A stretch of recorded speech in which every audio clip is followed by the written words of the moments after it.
o'clock. I call this meeting of Saginaw City Council to order. Please rise for the pledges.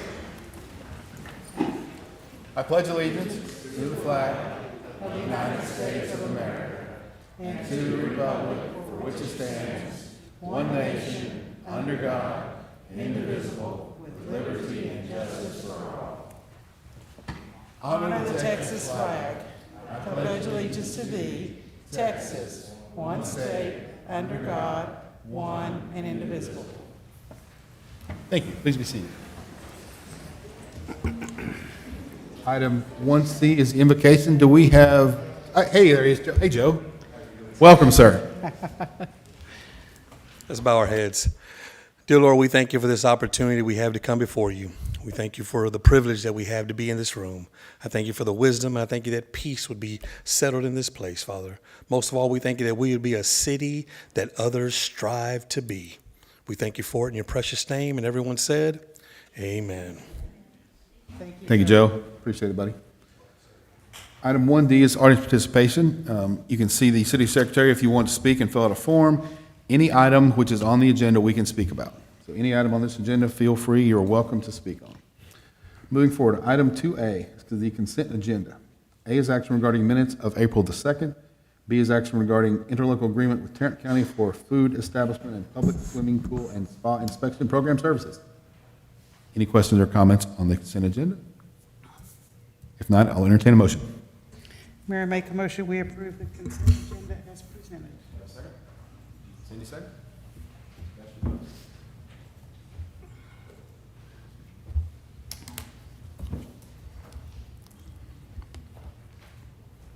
Motion passes. Let the record reflect we do have a quorum. Thank you for coming, folks.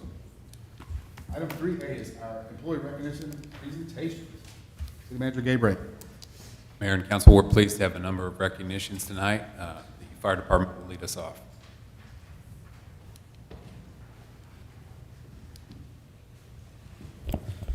Good evening, Mayor and Council.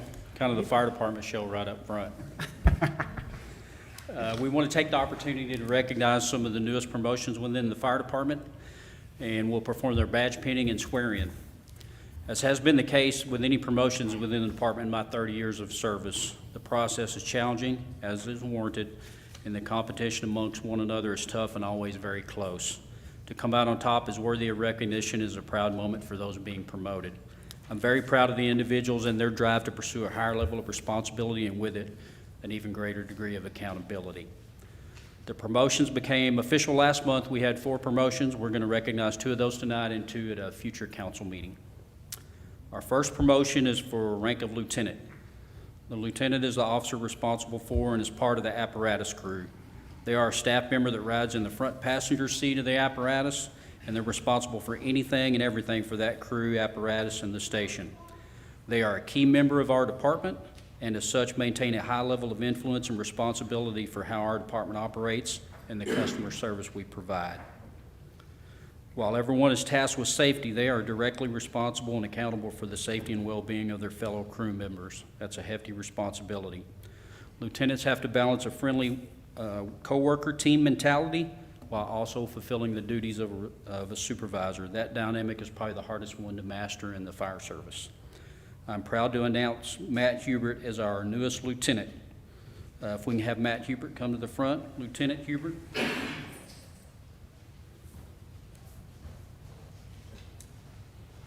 Matt has 17 years tenure with our department, serving the last 3 as apparatus operator. Matt holds a Master Firefighter certification, among many others, and a Bachelor of Science Health Education from Texas A&M University. Here in support is Matt's wife, Paige, and their son, Ford, and Matt's parents, Tom and Linda Hubert. We're going to call them up in just a minute. Our next recognition is for the rank of apparatus operator. As the title implies, individuals with this rank are the primary drivers and operators of our fire apparatus. For anyone who's seen a fire truck up close, you quickly recognize how intimidating it can be. They are responsible for getting the crew safely to the scene of emergency, ensuring readiness of the apparatus and all the equipment on it, and know as second nature every control and operation of the apparatus. If that's not enough, they are charged with the acting lieutenant capacity when the lieutenant's off. They are the lieutenant's go-to crew member in most cases.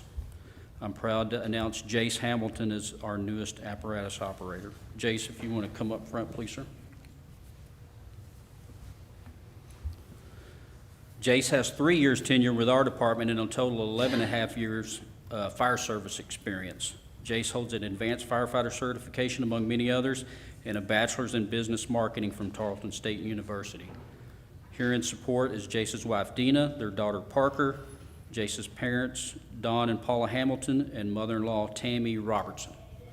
What we're going to do now is call some family members up. We're going to perform their badge pinning, followed right after by their swear-in.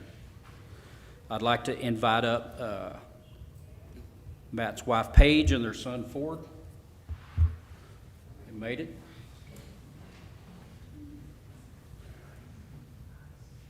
And I would also like to invite up Don and Paula Hamilton, Jace's parents. He's like, what are all these people doing? We'll see if we can do this without somebody getting stuck, right?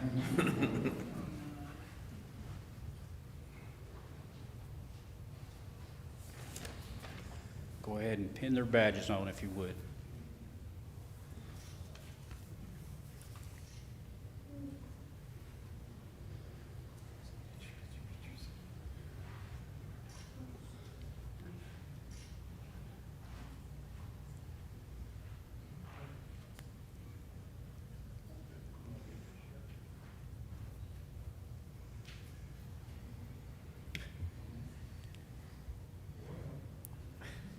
Those shirts are pretty stiff. Let mine do it.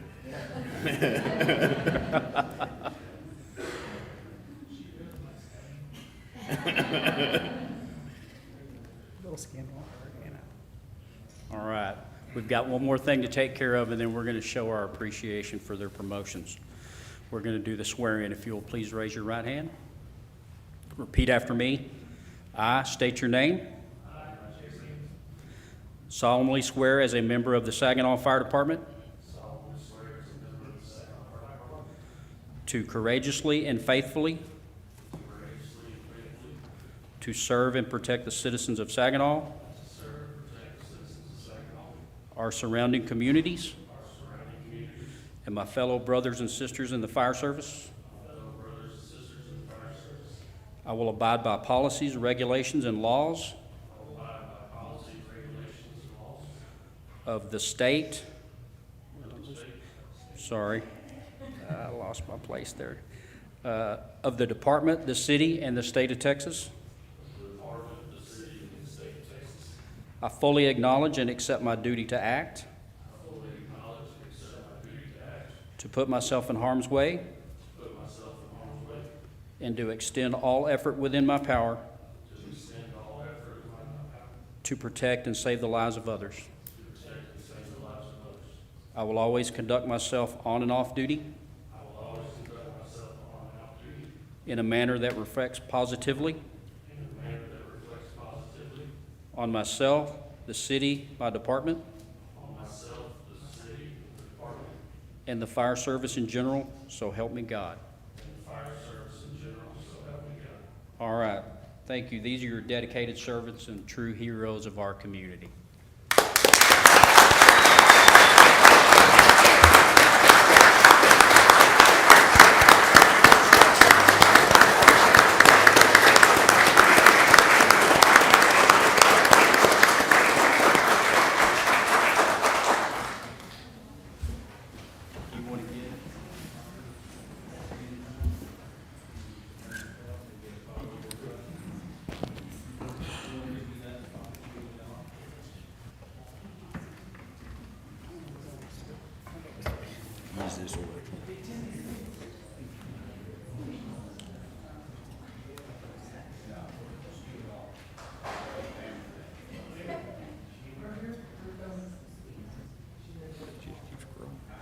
If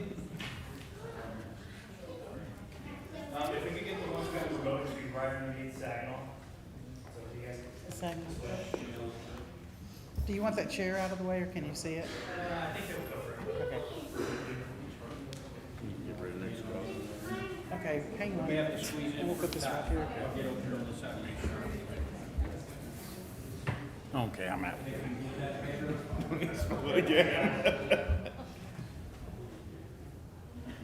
Ready, 1, 2, 3, cheese. Thank you.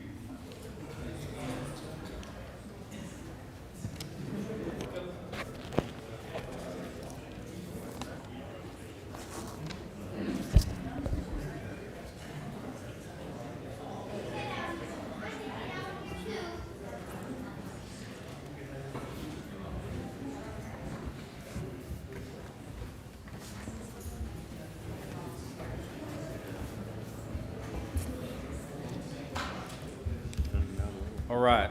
I want to take a brief moment to acknowledge the work of our Fire Marshal, John Cook.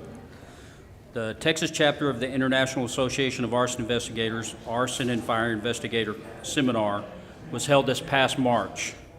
The International Association is made up of more than 10,000 fire investigation professionals united by a strong commitment to suppress the crime of arson through professional fire investigation. During their annual seminar, you can submit photographs for Best Arson and Accidental Fire Documentation Awards. The submittals for each of these two categories are voted on by their members. The winners for each category are then announced at their annual meeting of the Texas chapter. This year, Fire Marshal Cook won the award for photo documentation for the fire at the Livestock Nutrition Center, which is located on Burlington Road, and that event occurred October of last year. This is actually the second time John has won this award. The first time was back in 2019. For a fire incident, there's sometimes hundreds of photos taken. We brought just a few of the photographs. We document everything, so I'll pass those around, and then I'd like to read this award to you. Okay. We don't have the photos on the screen anywhere? I'm sorry? No, I didn't get those submitted for that, I'm sorry. The award in recognition of outstanding achievement for capturing the complexity of accidental fire phenomena. Your photograph skillfully captures the intricate nuances of accidental fire, showcasing the unpredictable nature of fire dynamics. Through your lens, you have highlighted the importance of understanding accidental ignition sources and fire behavior, contributing significantly to fire safety awareness. Your dedication to portraying the realities of accidental fire incidents serves as a testament to your commitment to promoting fire prevention and mitigation efforts. Congratulations on this well-deserved recognition. So thank you, John, for the job you do keeping us all safe, and good job on the award.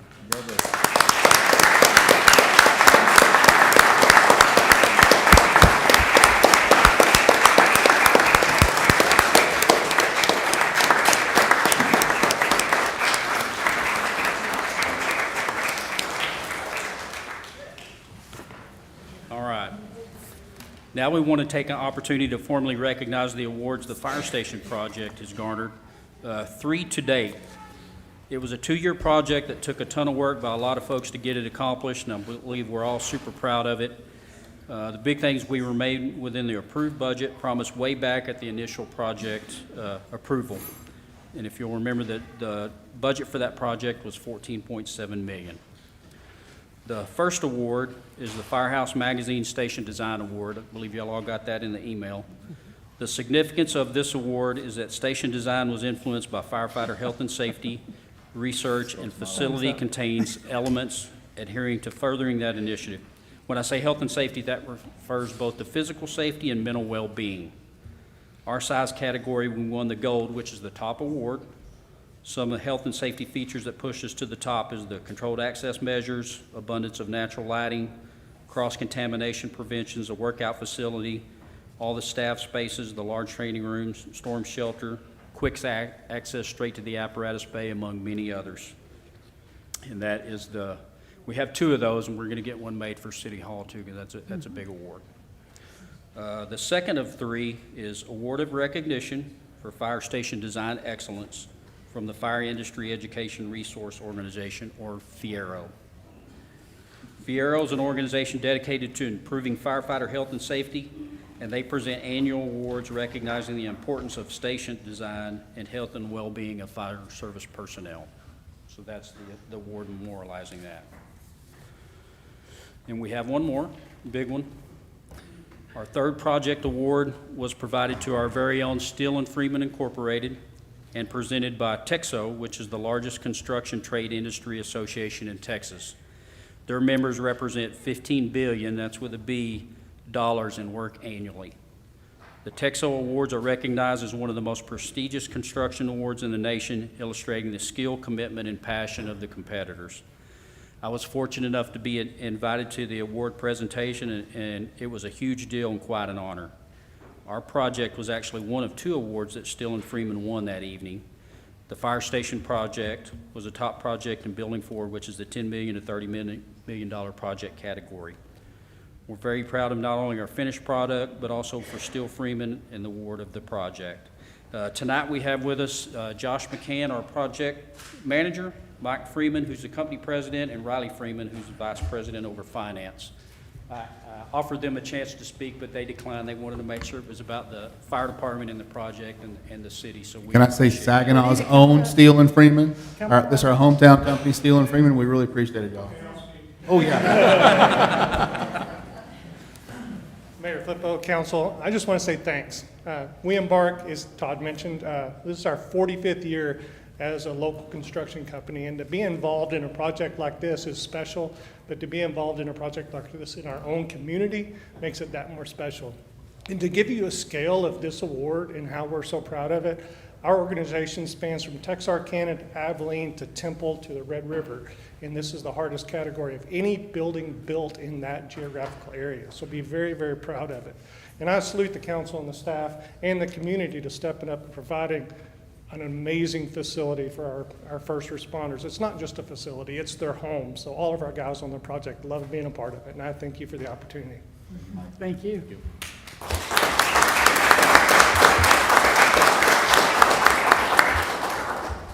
Thank you, Mr. Freeman. And last item on that is we'll finish with something fun.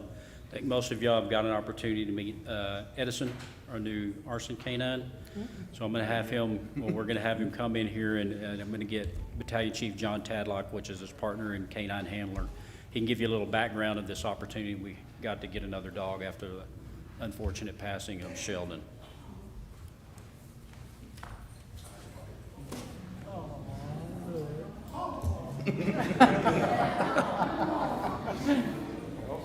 She's a licker. Can y'all hear me? I'll try not to cough. I've been sick for a week. So, right after Sheldon passed away, the main specialty dogs where we got Sheldon from was started. Sorry. They were in the process. It's like there's so many people here. They were in the process, they just started a new dog class with a new group of dog handlers, and they always bring more dogs to class than they have handlers in case somebody doesn't jive with their dog. Edison was a dog that wasn't paired with a handler. Nobody had a cool enough personality, I guess, to pair with her. So Mike, the guy that trained Sheldon, called me to see what our interest would be in having another dog. And he trained this dog as well, and he thought it would be a really good match, and it turned out it has been. So we talked it over with my wife, talked it over with these fellas, and they all agreed to it, and here we are with a new dog. She was 2 years old the 2nd of April, so she's still a puppy.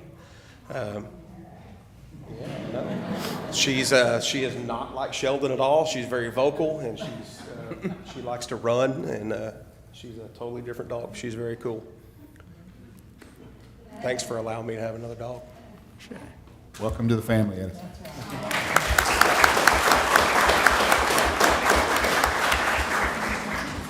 Thank you for the opportunity to remain with the canine. It's a big part of our department. That's all I have. Thank you.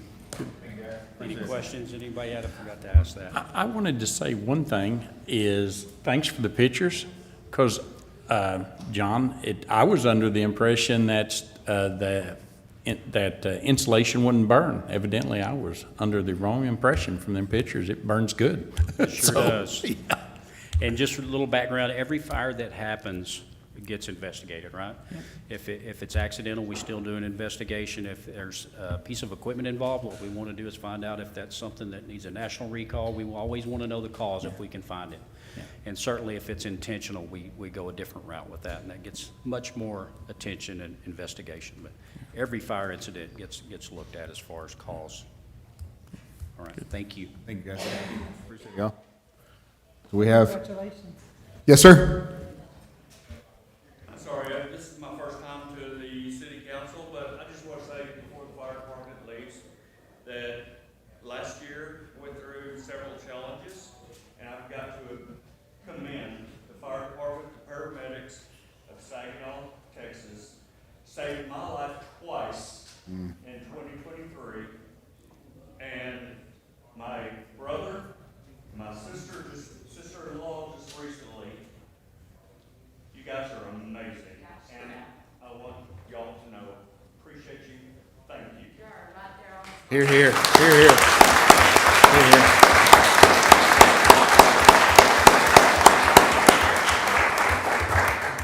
Thank you, sir. Wise words. We appreciate it. Gage, we have anybody else? Kim? Just please. one more, Mayor and City Council. I wanted to introduce our newest addition to the Finance Department, Elizabeth Thorpe. Hello.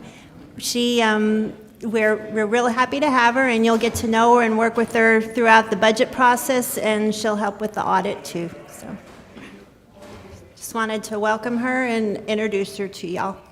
You want to say anything? You can say if you want to. You don't have to. It's up to you.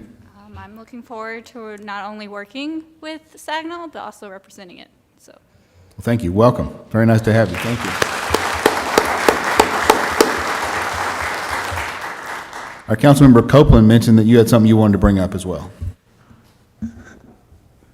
It's been about a month since we had the total eclipse, and this is the first city council meeting we've had since then. And I just wanted to recognize all of the staff who put on a very special historical event at the Switchyard to celebrate that. I know the library put on an informational program, was it a few days before, which got everybody in the mood and let them know exactly what, all the details were. But at the event itself, there were food trucks, a DJ, games for families, and I would like to compliment Pedro, our event coordinator. Some cities in the pathway of the total eclipse have mentioned that they've been planning their events for 2 years. And Pedro managed to pull together an event in 4 weeks. So I thought that was pretty good. And I do have some names, and I'm sure I don't have all of them, but Melanie and her assistant, Vicky Vega, they were giving out the free glasses, and Jason England and Vicky Weldon were there. I'm sure they were helping set up. And then Ronnie did make an announcement to let us all know the safety, when to put the glasses on, when to take them off, that kind of stuff. We did have quite a few public works individuals there. I don't have their names, but they kind of remind me of a movie that was about 2 years ago. The title of that movie is called Everything Everywhere All at Once, and that's how I think of our Public Works Department. So I don't have their names. I think that's about it, but I attended it, and it was such a historical event, and everybody there had a great time, so I just wanted to thank the staff for that. Thank you.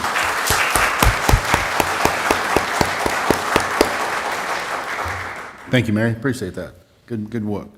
All right, item 3B is a proclamation for Economic Development Week, and our Mayor Pro Tem will read that.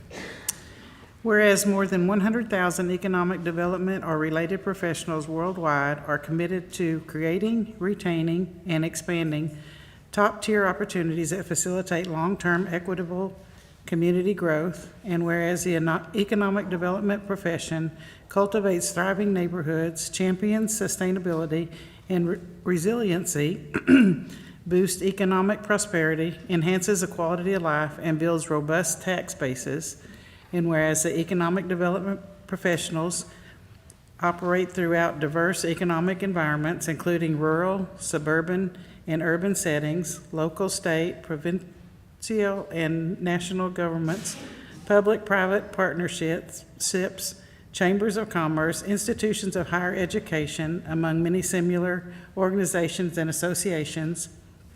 And whereas economic development professionals serve as stewards, bridging connections between community stakeholders such as residents, business leaders, elected officials, industry executives, and educational administrations to collaborate in promoting job creation, community investment, infrastructure advancements, and an optimistic future.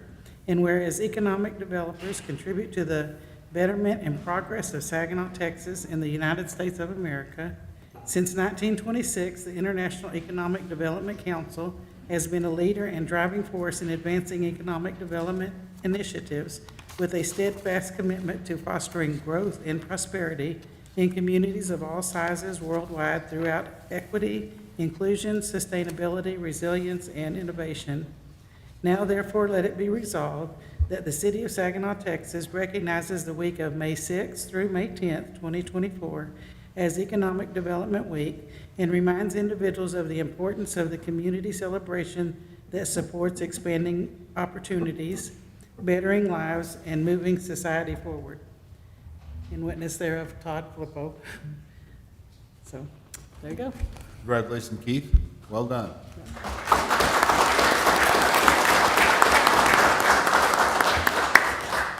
Do we want pictures of this? Oh, and there's Pedro. Pedro wants a picture. Oh, okay. Here we go.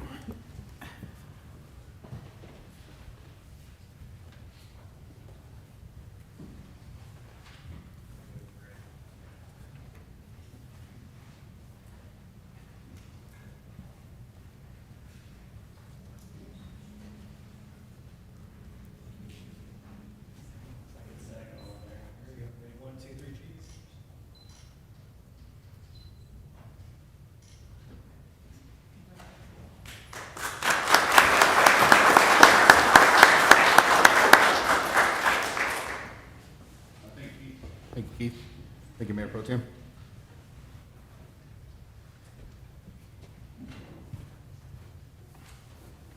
Item 3C, consideration action regarding pedestrian crossing and turns around Saginaw High School. Crystal Phillip, and I think we have an other, so please.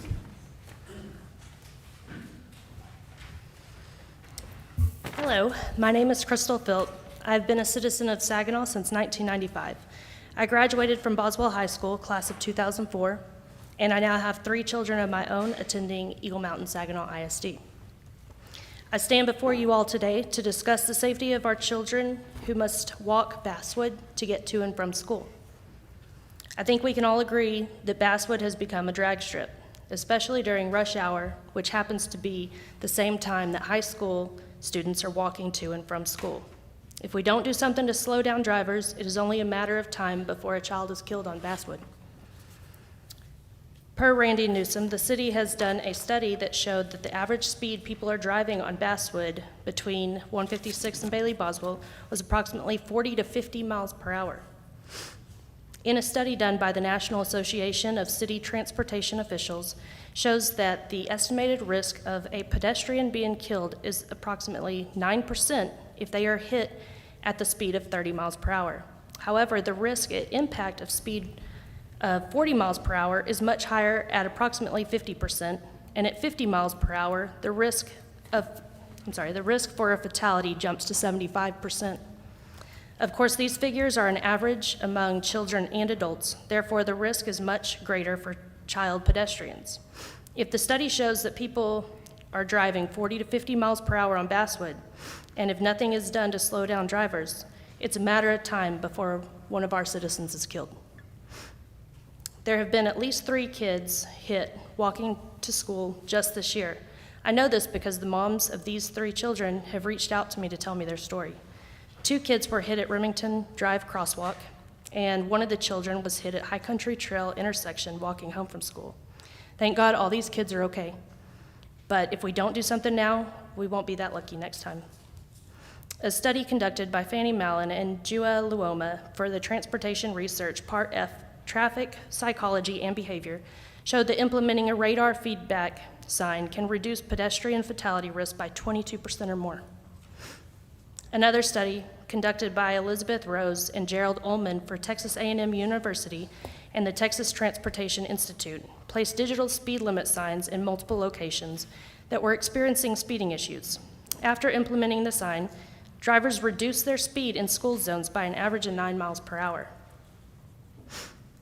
Countless studies have confirmed the power of these digital speed limit signs, and the data is very clear. Implementing radar feedback speed displays can help improve driver behavior, reduce speeding, and enhance safety for both drivers and pedestrians. In addition to the benefits I just mentioned, they can also collect data to help law enforcement and the community.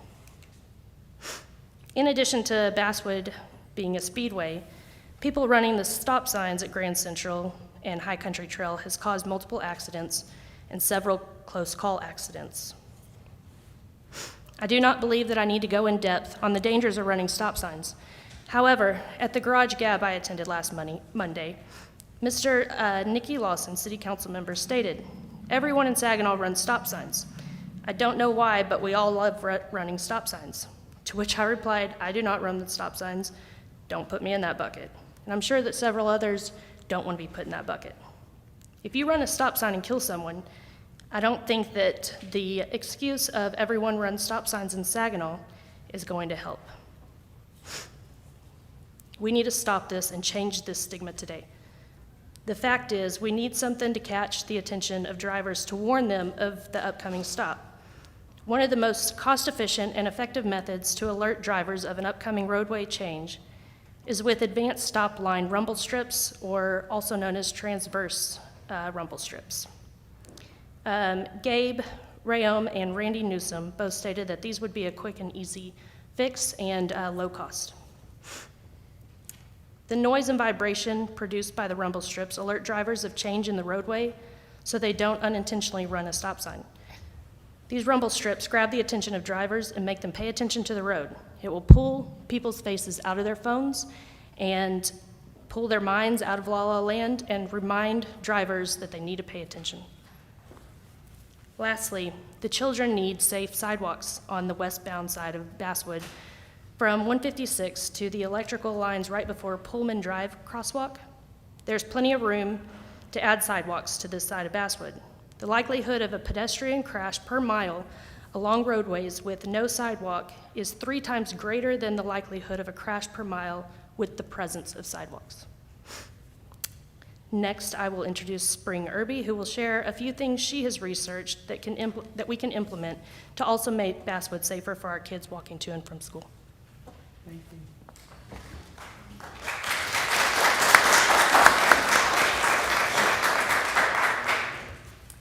Hello, good evening.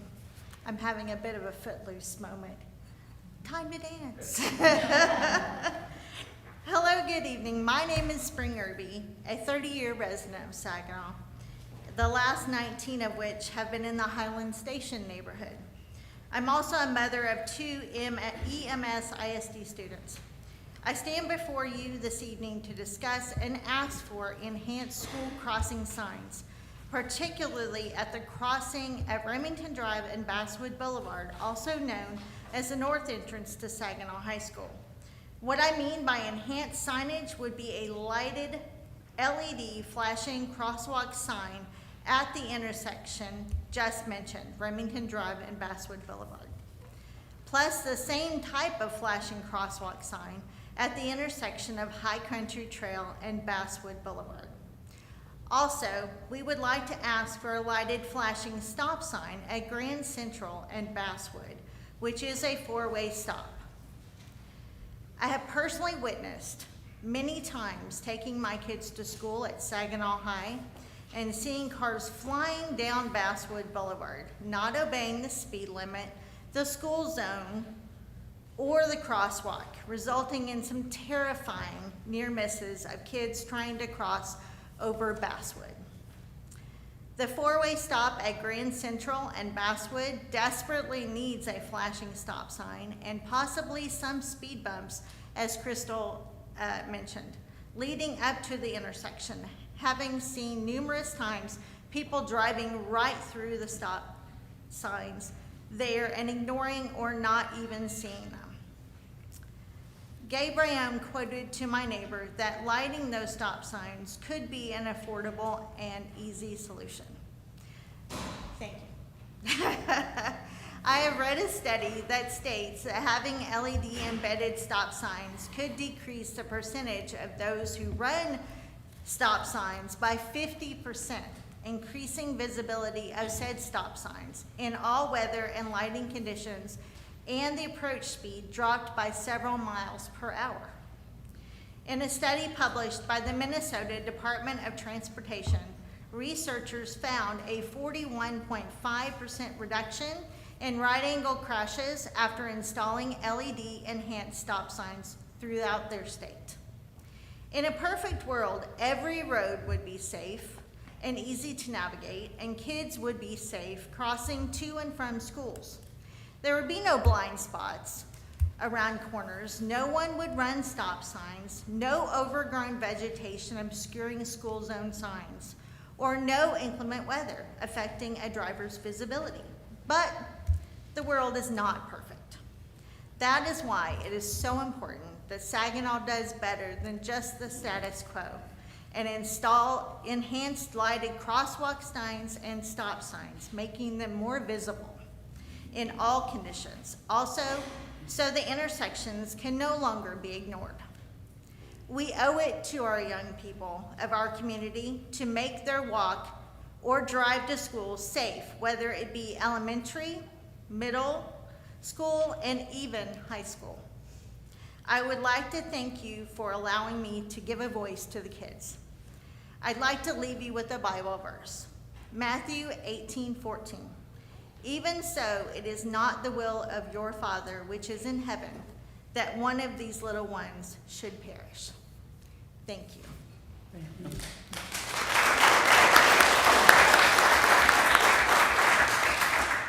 I had a third speaker that was going to be here today, but unfortunately she has a little one who is sick. So I have a video that I've put together for you guys to speak on her behalf. Thank you. Saginaw High School student and his mom recalling the day that he was struck by a vehicle in the crosswalk at Remington Drive in Basswood. Hi, my name is David, and The video you're about to see is a Saginaw High School student and his mom recalling the day that he was struck by a vehicle in the crosswalk at Remington Drive in Basswood. Hi, my name is David, and this should hopefully put some warning signs for drivers as people cross the street. So back in September, I was hit by a car off of Basswood Boulevard. I was going home right after school like any other day on my bike. I was in the crosswalk and two cars had stopped for me to cross the rest of the way, except for one because they couldn't see that I was in the road and crossing. After being hit, I had to be transported to the hospital trauma unit by ambulance. I have seen so many people almost get hit because of drivers that just don't stop or just can't stop fast enough. It's scary to me because I have that experience and it still gives me a lot of anxiety crossing that road. It's way too dangerous for students to be crossing without proper warning to drivers that there are people crossing. I believe we need signals to show when there are people crossing in the crosswalks, whether it be day or night. Hi, my name is Cynthia Banda. My family and I have lived in Saginaw for the past 14 years. My son David Maldonado was hit by a car while walking home from school on September 26th. He was in the crosswalk at the intersection of Basswood and Remington Drive. That is a call that no parent wants to receive, that your child was hit by a car. He was rushed to trauma.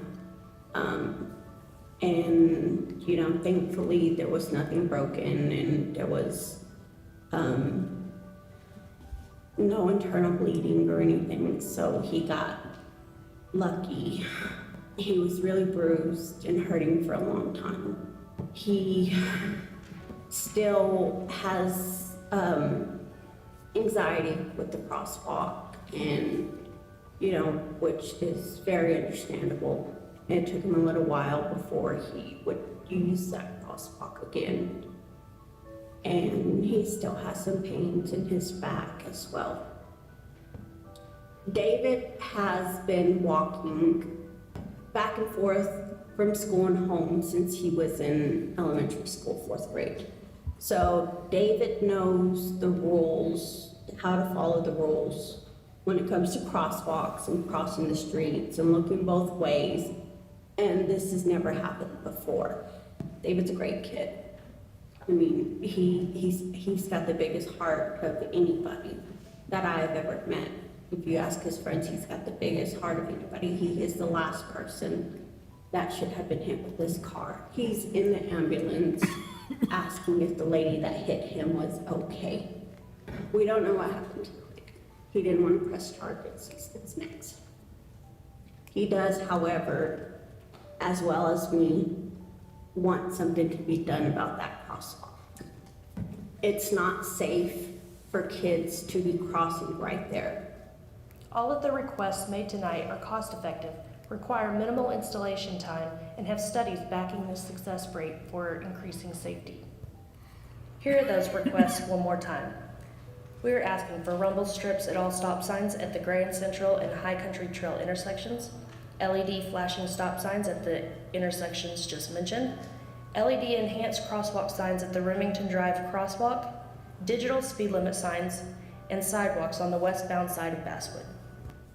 These 5 small changes can save many, many lives.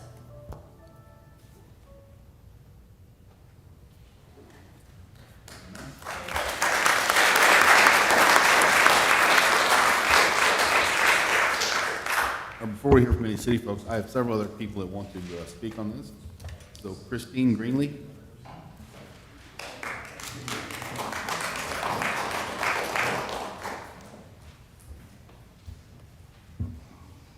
Thank you. I'm Christine Greenlee. I'm a retired probation officer after 25 years working with Tarrant County. My daughter is currently a senior at Saginaw High School, and I have another daughter who's going into high school next school year. That's why I'm here listening to this. Got me real emotional. I was going to say I don't know what the resolution is, but that I've witnessed every day taking my daughter to school, because even though we live within like a quarter of a mile of the school, crossing Basswood is where she would have to, what she'd have to do to get to school, and it's terrifying. If you just stand there at Basswood, right in front of the school, you'd be terrified yourself. You probably wouldn't want to stand there very long thinking you might get hit at the speed that people are crossing. I also witnessed, picking up my daughter from school, I witnessed that young man that got hit by the bike.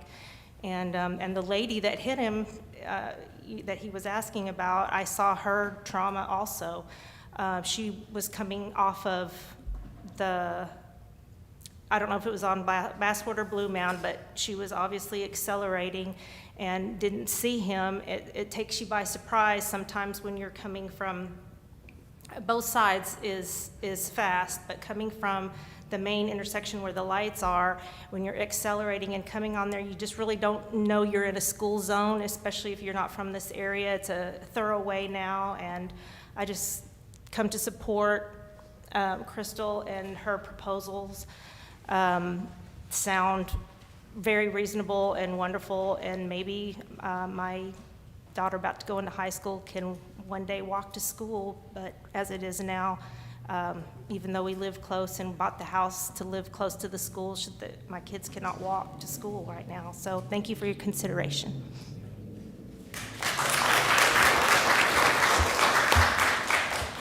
Shane Greenlee.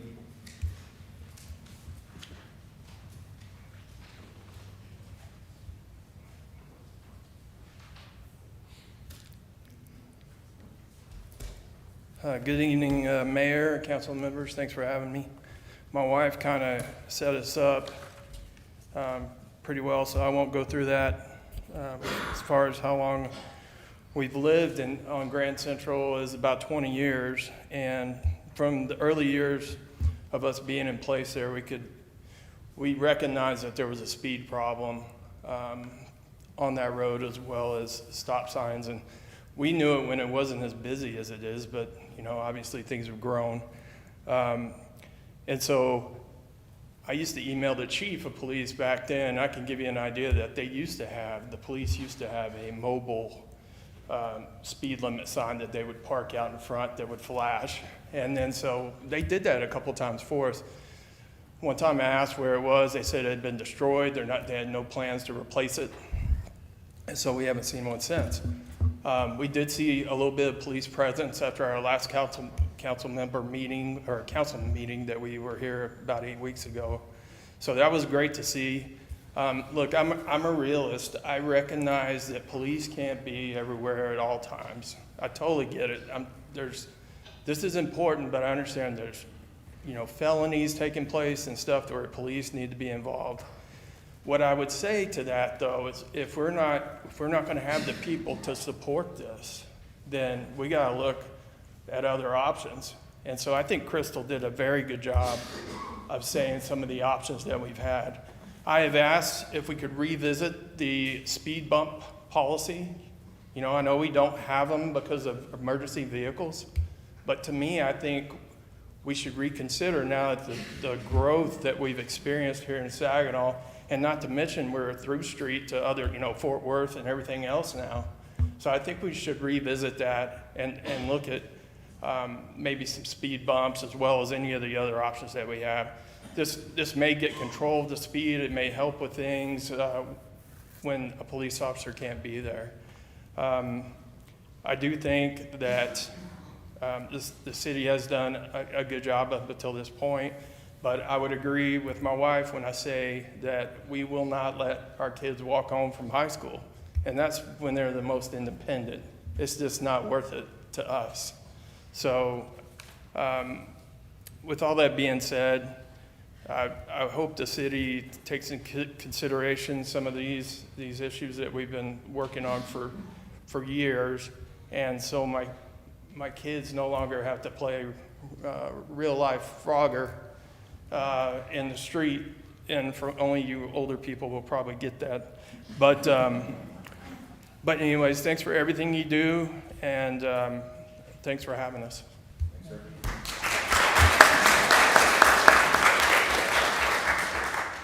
Kevin Dover. Okay. Brooklyn and Megan Sanchez.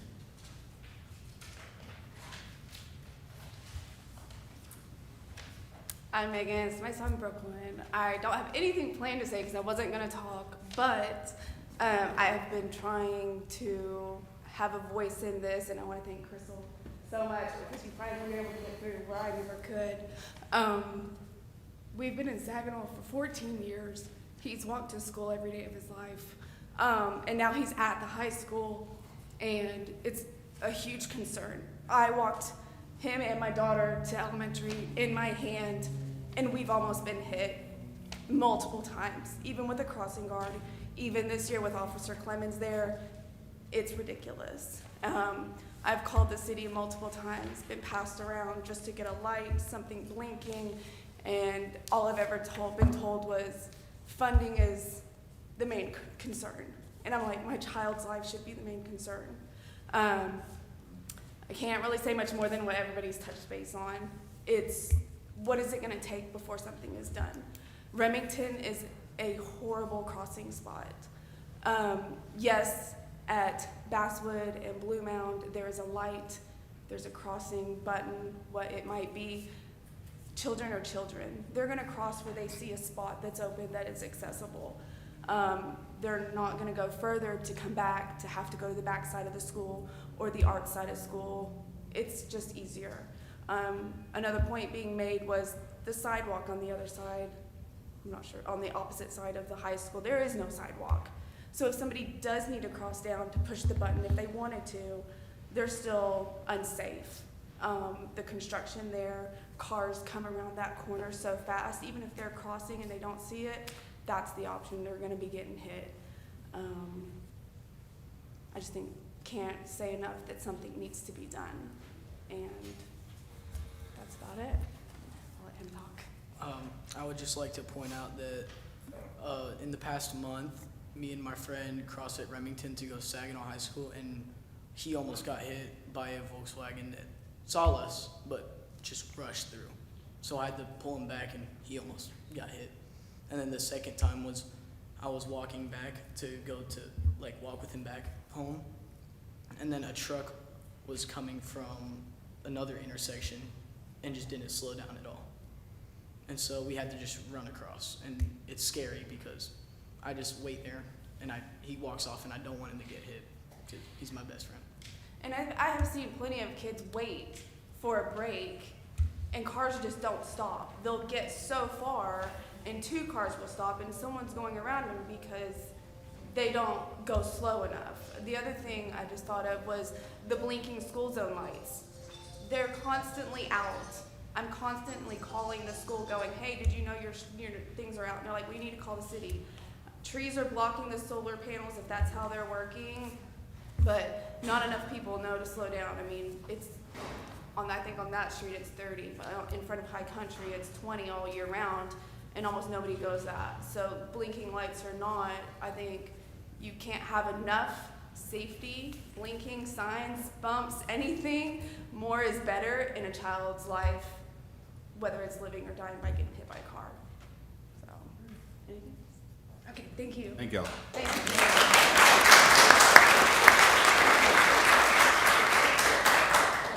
Benjamin Guttery.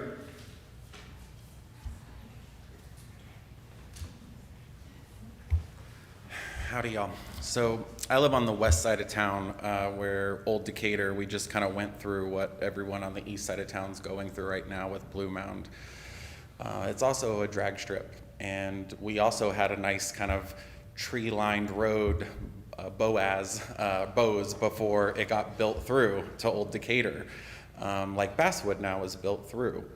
I came here tonight because, as I learned at the Garage Gab last week, the city can't fix everything, We asked for speed bumps in our neighborhood because people are always, whipping through and everything, and we learned about the emergency vehicles, and also we learned just about a few other things regarding ownership of the road.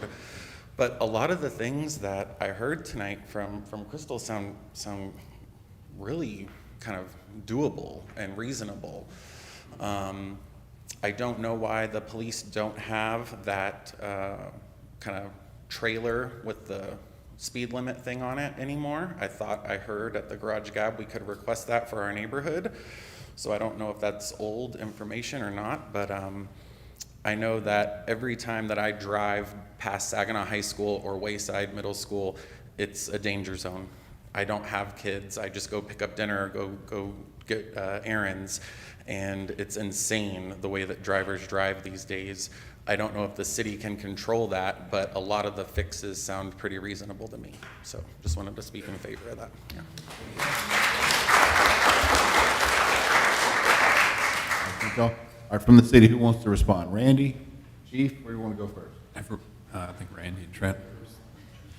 Okay, so I've talked to Crystal on the phone, and as I stated at the Garage Gab, or the fire station, we're in the process. I told y'all that there was a crossing, pedestrian crossing enhanced one that we had up there that we had it picked up and checked out by our contractor. Unfortunately, it's not we can't refurbish it. So he's getting me a cost for a new one. I've talked to Kim for financing. Of course, as you know, everything costs money. So I went to Kim first. She has some funds available through ARPA, and we're looking at getting the lit stop signs that I told y'all about, as well as the LED lit speed limit signs. We're going to put those up. And we talked to the contractor this morning to come in and put the rumble, they're enhanced raised buttons for 30 foot away from the stop sign, and an additional advanced warning stop sign 300 feet away from those on that four-way intersection. So our plan is to put the enhanced pedestrian crossing, the buttons down at the four-way intersection, the lit stop signs,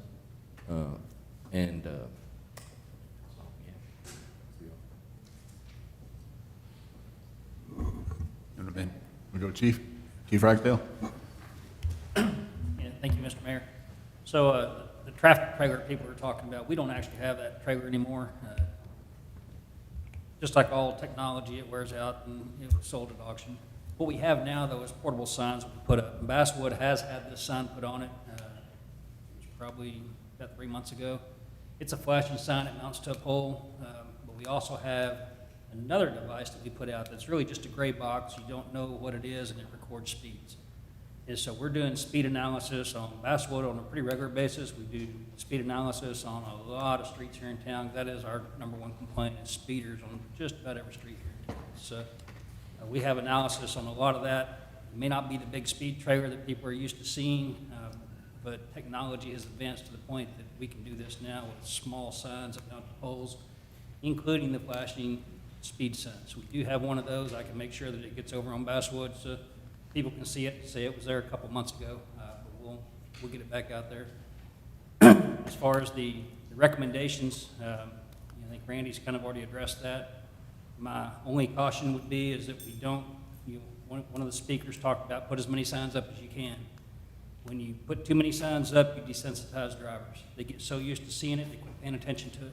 And so our signs need to be placed based off studies that our engineers do and recommendations that way, not just putting signs up arbitrarily, because you will take people completely out of consideration. They'll ignore them and just not even see them anymore. So there is a use for the signs. I think I'm in agreement with Randy on the use of flashing signs. The flashing stop signs do a real good job of drawing attention.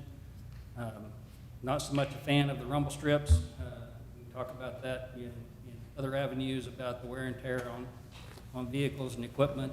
If you live next to the rumble strips, I've worked in another department before here, within 3 or 4 or 5 years, those residents are asking to be removed. It's so disturbing to your peace and sanctity in your own home that residents are asking that those be removed. So before any kind of rumble strips or anything go down, that really needs to be looked at in the placement of that. Because citizens who are at that location are going to be the ones that suffer on a routine basis with the noise that comes from that. Do you have any, can you give us, or that you said you had it out there on Basswood in particular, the new technology that measured the speed? What's the percentage of people speeding down Basswood? So our 85th percentile was below the posted speed limit. How much? 85th percentile is below or at the posted speed limit. So 20% were speeding? 20% were speeding. But I can tell you that when you start looking at the speeds that go with that, you got people that are doing 50 and 60 miles an hour that are part of the speeders. But the overwhelming majority, these signs go out for a 7-day period. They operate 24/7. And so when you're talking, I'm trying to remember what the traffic count, I want to say it was around 3,000 cars or so, but the 85th percentile was within compliance. Yeah, we deal with, and I'm sure you will.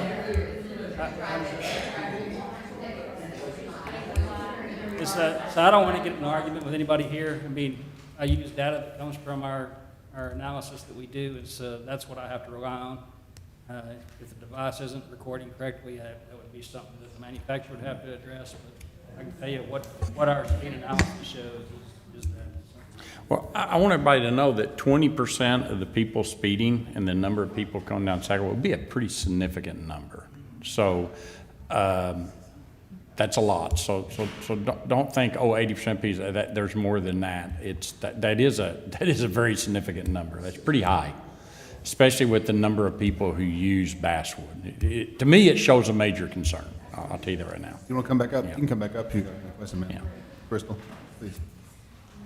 I just wanted to ask a question on that. Are we able to take like a percentage during rush hour times to see how many people are speeding? Because that's when it is most vital that we slow these people down. We could look at that analysis. Say, when we run this, it's based off the full 7-day period. So it's not based off rush hour times or things of that nature. It's based off the whole 7-day period. So it's something we can look at. We can pull that data back up and look in particular hours, whether it be school let-off times, drop-off times in the morning, however we want to look at that. Okay, yeah, because that's when I see most of the speeding. People just fly past me in school zones, and that's when it's most crucial with these kids on the road And I to get understand that. Okay, that's all, thank you. Thank you. Sure, Benjamin, come on up. I'm happy to hear that the city is going to do some of the things that she's recommended, and I personally don't have a problem with lit stop signs, lit crosswalks, several things, but rumble strips and speed bumps I am really not for. And with things like that, how does the city approve things like that? Like, can he just put in lit stop signs, lit crosswalks, rumble strips, just by talking with a neighbor and hearing from 15 residents? Or is that something that goes to a second meeting? Because there are, dozens of people that are gonna live by those things too. So I just wanted to bring that up too, or ask that. You got an answer, Randy? Sure.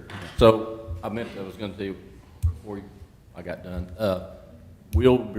I'll be bringing this back to the council meeting on the 21st. I've got to get all the costs, get a package together for the strips. The ones we're talking about doing are only about that wide. It's 30 foot away from the stop sign. They should be slowing down, so I don't think it's going to be like you're flying down and hitting. Just because Basswood isn't a, I might get booed walking away from here, but Basswood is not a neighborhood road. It's a major thoroughfare.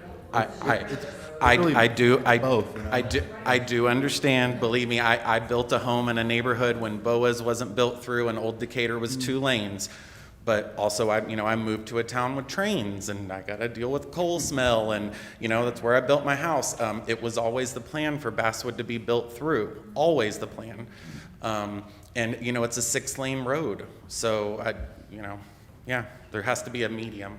No, it is, and that's sort of what we're here discussing. Totally, and I don't think anyone up here is like, stop sign costs $100,000 is worth more than a child's life. I don't think anyone up here thinks. No, we just trying to figure out what would be the best way to fix this, because we're gonna take steps, 100%. We're gonna do some things. What's the best step to take that would be the best long term? That would be something that we can do and live with quickly.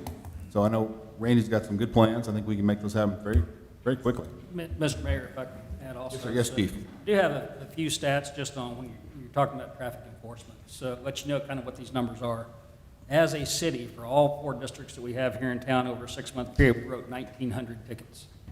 A third of those, 633 of those, were actually written, I guess that's actually just over a quarter, were written in District 3.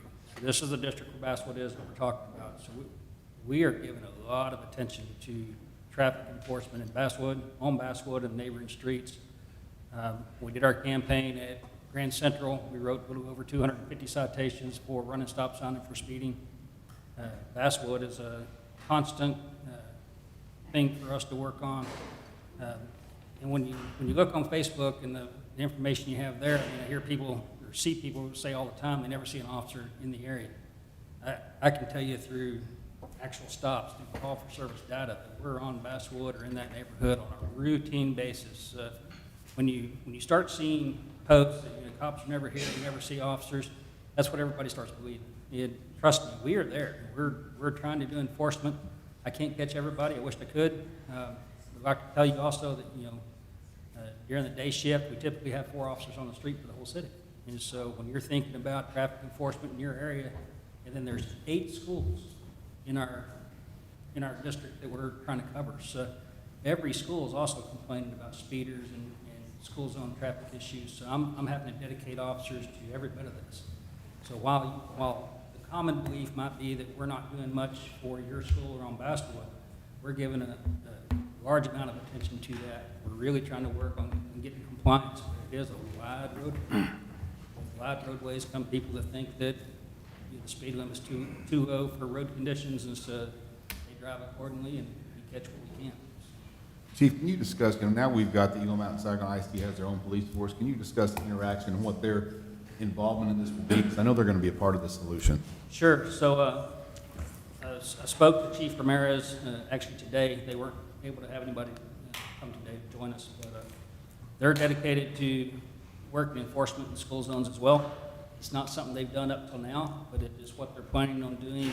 It's my understanding for sure over the next school year, I don't know how much will be done this year, but they're buying motorcycles for some of their cops to specifically do traffic enforcement with. They're really looking at dedicating more time to that. Their agency has just grown to 39 officers, so they're nearly the size of us. But they will be helping with school zone traffic enforcement as well. I think you're going to see more of that in the next school year, more so than this school year. There's 20 days left of school or so. So we'll see more enforcement from them in the future, or more work with them in the future. At our garage cab, there was a comment made about parents wishing to volunteer for crossing service. I have the chief's information. He asked me to give that to you if you're interested in that. So any parents that are interested in pursuing that, they would be interested in talking to you about helping out and volunteering for their crossing service. So.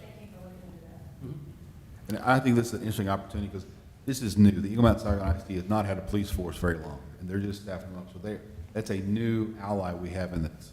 And I think we're going to get them involved, and I think they will get involved. I mean, Charlie, I know Charlie, he's around here. He's a Boston guy. He's a local guy. He will do the best he can. Especially, I like that. Getting some motorcycles as well, doing some enforcement right around the schools. I think that will only help. Get more people on the ground, get more officers out there, more visibility. So I think we work together, that will be a huge win for all of us. So I'm optimistic that will help as well, though we may not see that until the next school year this fall. So, Gabe, yeah, last Monday we had the garage cab over there, and I purposely went over early and went through the Levon through the school, and Remington was crazy. I mean, just to get out of there. And I spoke to Trenton that night, and I really think we need to look at putting a raised crosswalk going across Basswood at Remington.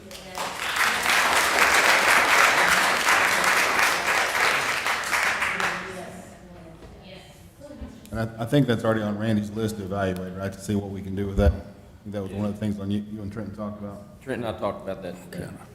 He's getting the cost put together, so it has to be in the package. okay, so hold on here a minute. First, Gabe, we asked, I know I requested a couple times, either to have a representative from the school here or the police chief. They didn't show up. They're not here. So I reached out to them kind of last minute, if you will. He was trying to find an officer to be here, but was not successful in finding somebody to be here. He had prior obligations for tonight, so he was unable to make it. Again, this is something that you want your organization, whoever's going to show up, to be able to answer questions with some kind of authority. He wasn't able to get that for us tonight. Again, it's kind of last minute notice, if you will. And I don't want any citizens to think that I'm not supportive of this one. I want to give because I hear some things, decisions have already been made, we're in the works. And my biggest thing is to make sure whatever we do moves the needle. What that means is it actually isn't for show, that it actually increases our chances, okay? I live right off Basswood, have lived there since my house was built. 4 of my kids went to all 3 of the schools over there. I know exactly what you're talking about because my son was hit by a car right off of one of those roads. Hauled him off, MetStar did on a big board, okay? So I actually know. But I've also got data, okay? Saginaw has had since 2014, we've had 21 children between 5 and 18 in accidents. Of that 29, let's see, about 12 of them were in that area. In that area, there's 5 of them that was actually on Basswood. And of the data I have, 3 of them was right there in Remington, that intersection you're saying. So the data actually says we've got a problem there and we need to fix it. What I want to make sure is we actually fix the problem. And so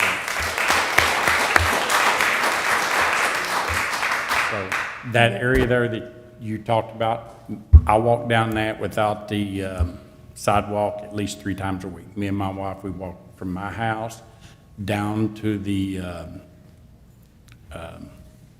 Highland Station Park, through the Highland Station Park, back up, down, and we literally walk right through there till we get to where the sidewalk starts back.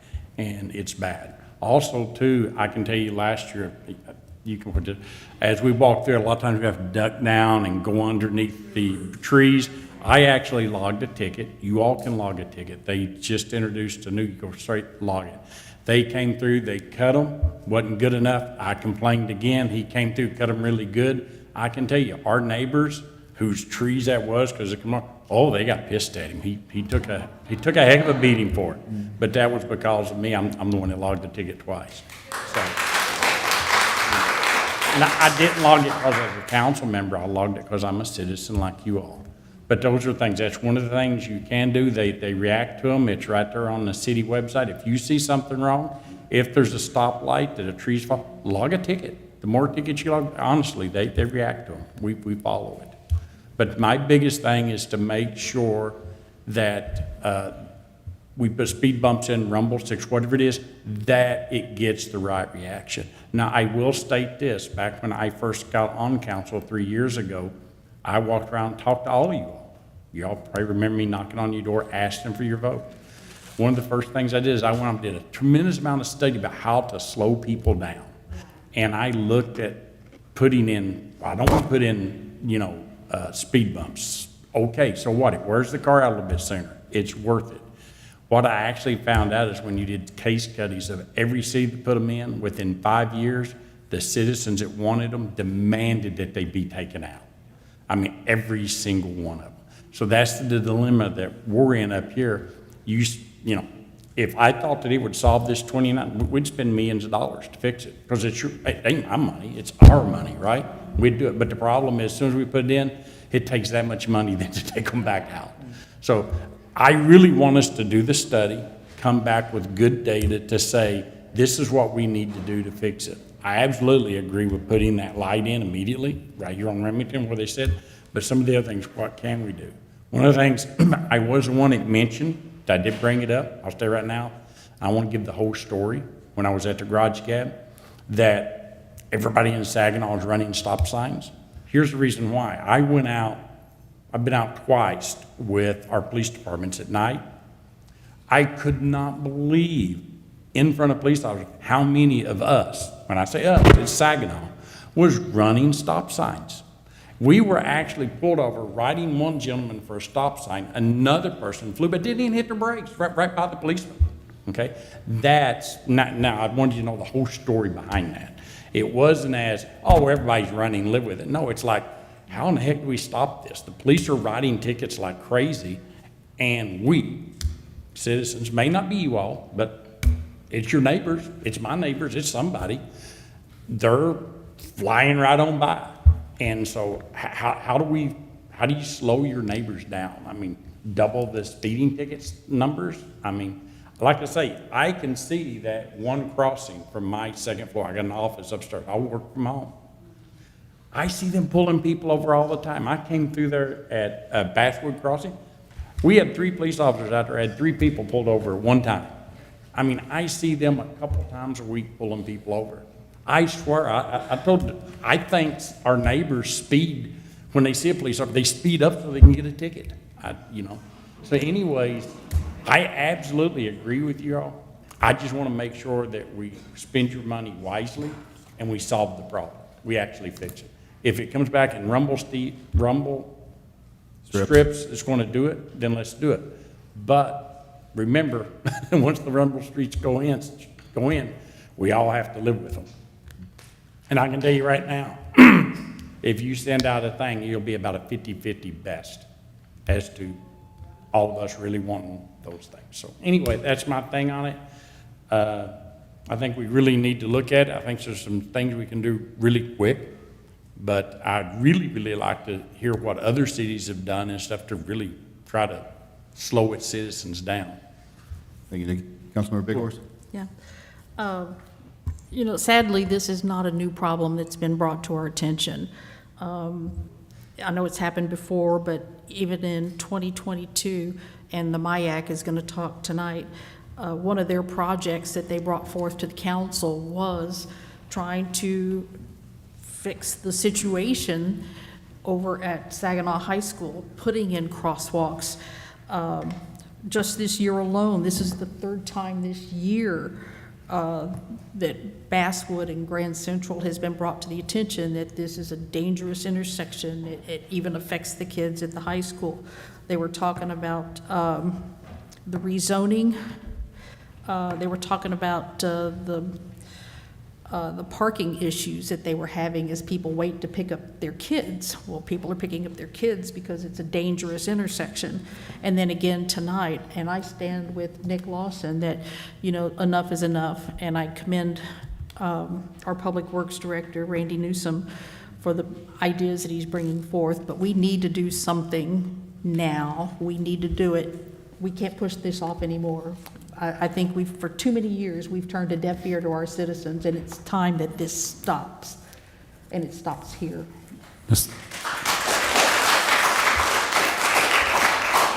Yes, Gabe. This is a kind of a teaching situation, I think, for some of our young people here. So all of us here on the staff side, we work for the city because we want to do a good thing and improve our communities. So thank you for being here. We're going to recognize our youth council later. Maybe you could do this for a living, so keep that in the back of your head. We want to kind of frame the expectations. And I mentioned this at the Garage Gab, which is nice, face-to-face interaction. I can verify that y'all are real people as opposed to Facebook when people have fake accounts and, you know, or may live in wherever. We can actually get things done looking into each other's eyes. So the lag time for the projects, we talked about this, on your recommendations is going to be with the sidewalks. So we're going to have to get survey. We're going to have to look at what utility conflicts might be in that area, but it's all doable. Councilmember Bighorse's point, we've done a lot of sidewalk work in the city, brand new sidewalks, especially in Old Saginaw through Grant. So we've been on it. It's a slow process. This is something that we want things like this, which is maybe why people speed in the area. So commend you all for bringing this to our attention. As I mentioned, I'm a high country parent. I've got a sophomore at Saginaw High School. I sure wouldn't let my elementary kids go to school crossing the intersection that Councilmember Lawson mentioned, high country and Basswood. It's bad, and you know, we're all trying to do better. So thank you all for being part of the solution instead of just, you know, online or wherever. Thank you. All right. Thanks. All right. All right, so next step, Randy's going to get some numbers, come back to us the next council meeting, which will be in 2 weeks. I appreciate you guys looking into it. I appreciate the chief. And I want to commend the police department. They get blamed for traffic. It's not their fault. Traffic is not the police department's fault. They're doing their best to try to find. We're committed to make some changes and improve some things, but please don't blame the police. They're not out there, the ones out there speeding. They're doing their best. And I've done a ride along on Basswood as well, and they could pull over people all day and all night on Basswood, 100%. So thank you, folks. Thanks for the information. You got one more thing? I have one more question. Oh, Mary, go ahead. Well, this is obvious, but I just wanted to thank Ms. Philp and your other speakers, and I know it took a lot of effort and time on your part, and you did a lot of research, and it's really amazing that you got this many people out and made such an impact on us and let us understand what a difficult situation we have here. Thank you. Yeah. All right, thank you.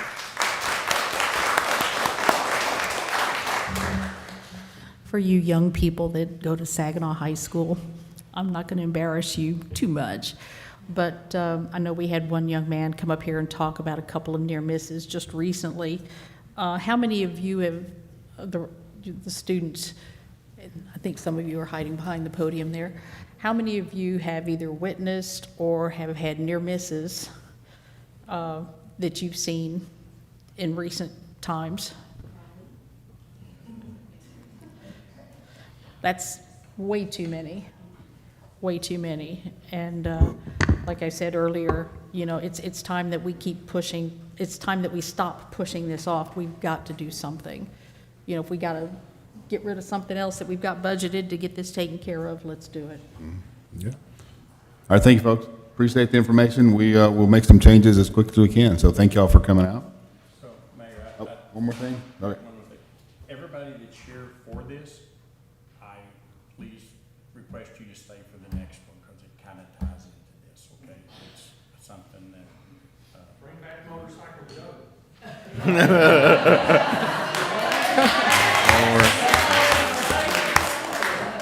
Unfortunately,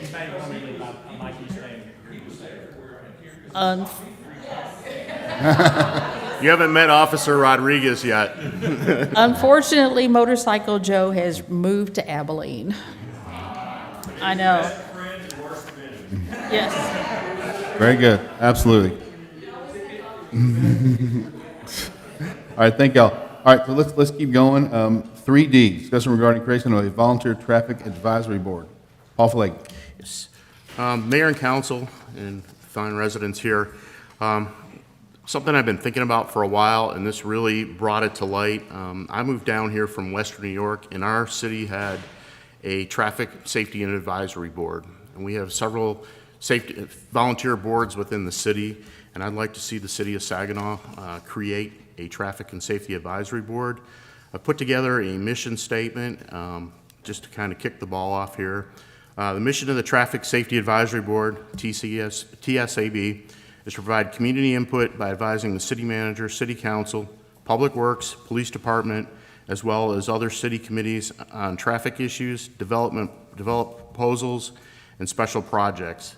The TSAB work collectively with city staff and board members to respond to resident requests for improving vehicular and non-vehicular transportation routes on the streets of Saginaw, Texas. This committee advising only and will have no responsibility for any operational activities. Responsibilities and functions of the Traffic Safety Advisory Board will be responsible for promoting enhanced traffic safety in the city of Saginaw by creating a forum where residents of the city can voice traffic concerns, suggestions, and requests, work with city staff to examine alternatives to existing traffic situations, and identify long and short-term solutions to the traffic issues. And then meeting schedule to be determined, and frequency and dates as if we decide to move forward with this. Council, what does the rest of the council think on this proposal? I think consideration of this, it would be nice, for what these committees are set up for is to advise the council, to advise us, to look at this and to research this data. Because as bad as I want to, we're not here all the time, so we have to have help. So we're reaching out to what these committees are meant to be. What'd be nice if you had a committee and this was their goal, was to research this stuff and then come back to us and say, hey, we got a concern here, we researched it, worked with the city, and come up with not only a but a solution. And that's what committees are supposed to do for the council. I think it's a great idea, and I think with what we talked about earlier, it shows that I think it would work very well with the problem we just spent a lot of time talking about. Nick, is your mic on? Somebody can't hear you. Is you? Now it is. Okay. All right, thank you. Excellent. All right, thank you, Nick. Other folks, other comments? Mary, please. Sounds like a great idea. Chief Ragsdale mentioned we're divided into 4 sections, and I think it would be important that we have individuals from each section of the city on that board and have it evenly represented, because you want to have every section of the city, to give input. They have unique problems in each area. Okay. Cindy, do you have something? I do. The majority of our boards are made up of registered voters. I would like to see a student or two on this committee as well, just to hear their voice. Let them be heard. I think that would add some value to this. We certainly could. I think, with the ILT and with the issues that we have, even trying to get out of school onto McElroy with, I can't remember the name of this one down here, Willow Creek, and also with Saginaw Elementary. It's a challenge to get onto Opal. Not Opal, onto McElroy. This is long overdue. We should have had this set up years ago. So, Paul, how soon do you think we can get this put together? I'd like to get it in place with, once we do our appointments for July 1st. That starts, taking applications Very starts soon. now. Yep. Yeah, my one concern on this and my hope is that we can get enough folks to be involved. How many people would you? Our citizen committees have poor attendance and representation, and we would love to get more folks involved, not just on this committee, but all committees. So we're talking about traffic now, but I want to make sure we have fully staffed committees. That's my only concern. Paul, do you have any recommendations on how many people you would like to see? Yeah, so basically, kind of what my thought was, have 5 residents, 2 alternates, and then from the city representative from PD, Public Works, City Hall, to attend the meetings as well. And then I spoke to Trenton tonight, and I think it'd be a good idea to have somebody from the civil engineering team there as well. To that, and maybe add a student to that? I'd One student add rep? 1 or 2 student reps I'd like to see. So, on I this. mean, we'd draft it up, it'd get voted on. And Next then it would meeting? go to Brent to make sure it's all right, Brent? Mm-hmm. And then it would come back to us, or we would look at it. Somebody has to come back to us after it goes to Brent. Yep, I'm happy to prepare a draft, and I can also reach out to Paul directly and just sort of solicit his specific input so we can craft something to propose to you. Okay. Yes, ma'am. You can come up here. We'd love to have you, so we can hear you. That's okay. Ms. Big Horse, fan. I was exactly thinking what you were thinking, get students involved. You can go to student councils at local high schools and middle schools. They would definitely, beat you to the horse, so to speak, on this, because that's a lot of, I'm gonna have a freshman next year at Saginaw High School, and she is terrified. She does not want to cross the street. But separate. Yes, I think getting students involved, get their buy-in. You need to post on social media, because I can guarantee you a lot of the committees that y'all have tried in the past, I did not know anything about it until a neighbor tells me about it. It's not on social media. And a lot of us, that's how I get funding for PTA. Brand new school, social media. That's how we get the word out, so. Pedro here. One other comment. Yeah, I'd like go to- ahead, Cindy. One other comment I'd like to add. If we do establish this board with 5 residents, 2 alternates, and maybe a couple of students, please note that all of these board meetings are open to the public. You are more than welcome to come and attend. You're welcome to make your voice heard. You just may not be able to vote, but you have input. And these committees, like Nick said, these are a direct communication to us. They provide us eyes and ears that we would not otherwise have. So you are extremely valuable to all of us, kind of like you being here tonight. Thank you, ma'am. All right, so I think we've got pretty clear direction to move forward with this. So let's make it happen. Thank you, Paul. Just get with me, Bryn. I have lots of time right now. Okay. Thank you, Paul. Appreciate that. All right, moving on. Item 3, consideration action regarding request for hardship variance for private water well at Belt Mill. Don Allen, Belt Mill. Welcome, sir.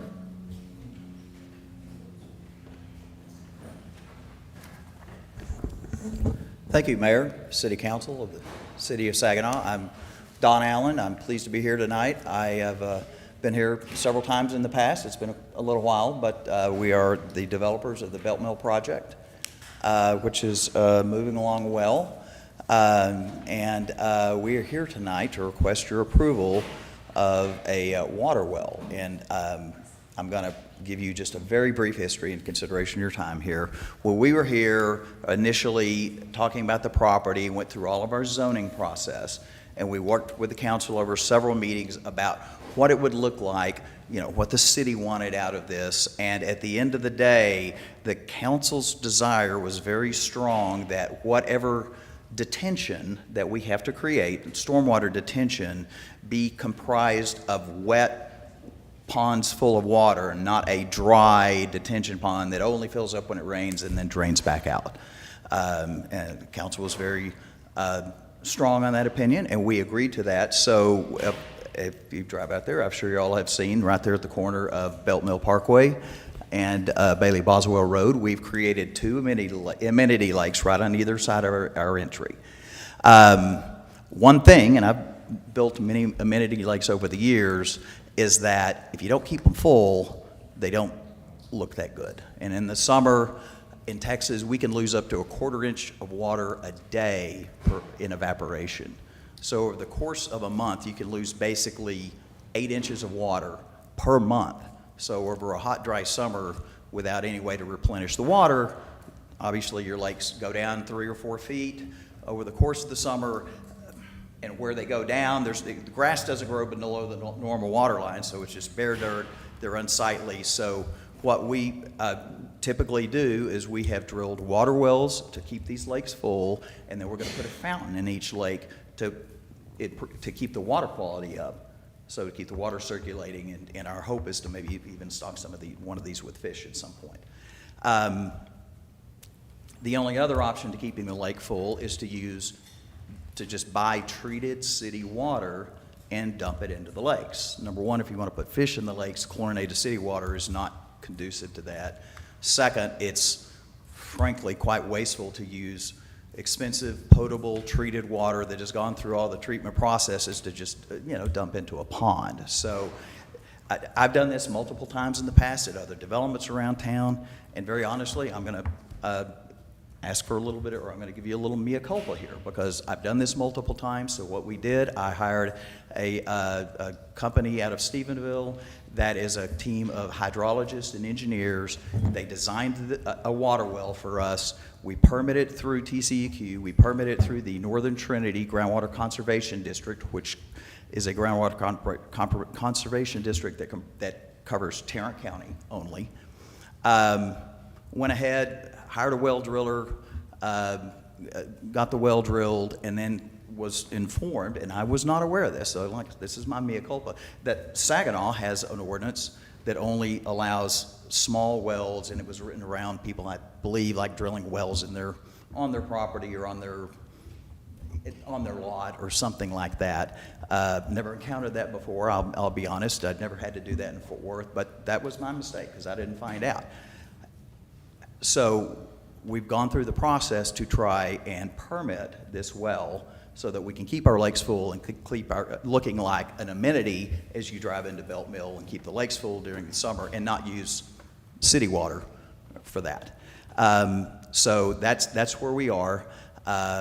So the well is drilled. We've not done anything else on it. Once we found out about it, we stopped work, talked to city staff, and I believe you have now passed an ordinance that allows you to approve this variance. But the process is we had to apply to permit the well. Staff has to deny it because it doesn't meet your normal ordinance, but you, I believe, passed the ordinance now that allows the city council to grant this variance, and we appreciate that. And so we're now here asking for that variance.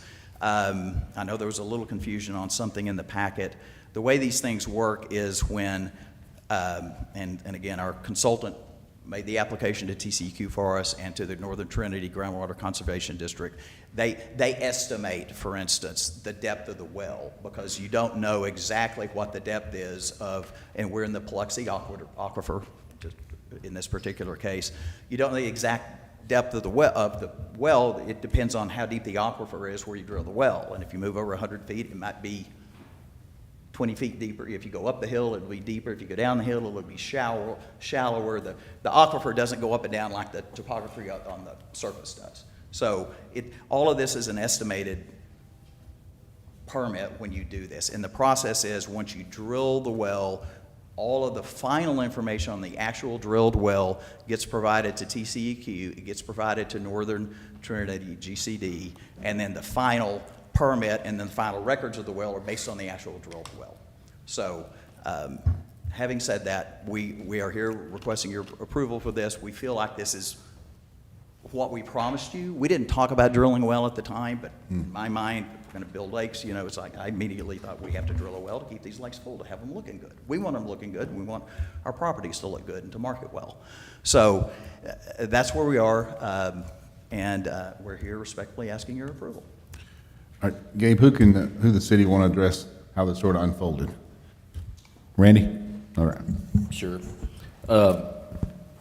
Like Don, excuse me, like Don said, you know, the object is to keep the ponds at a constant level. As far as it being a hardship on the city's water system, could we supply the water? Absolutely.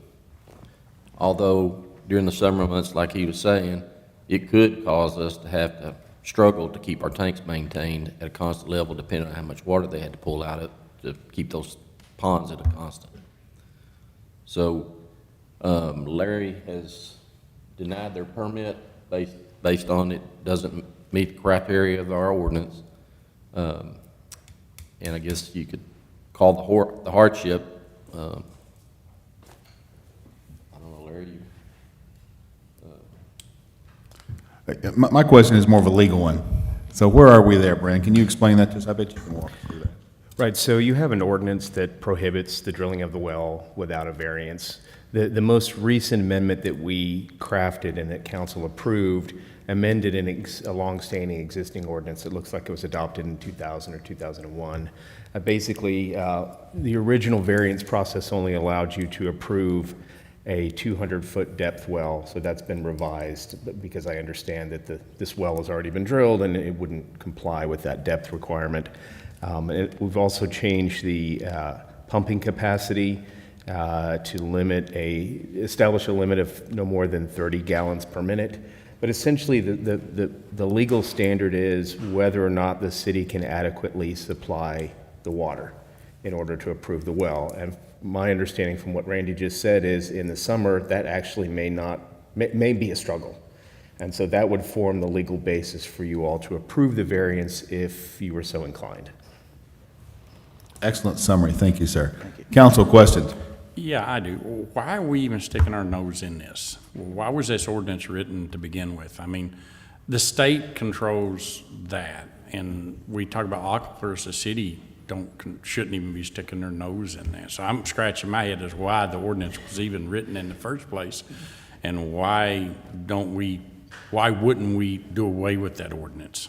Yeah, the water conservation districts are somewhat of a newer phenomenon.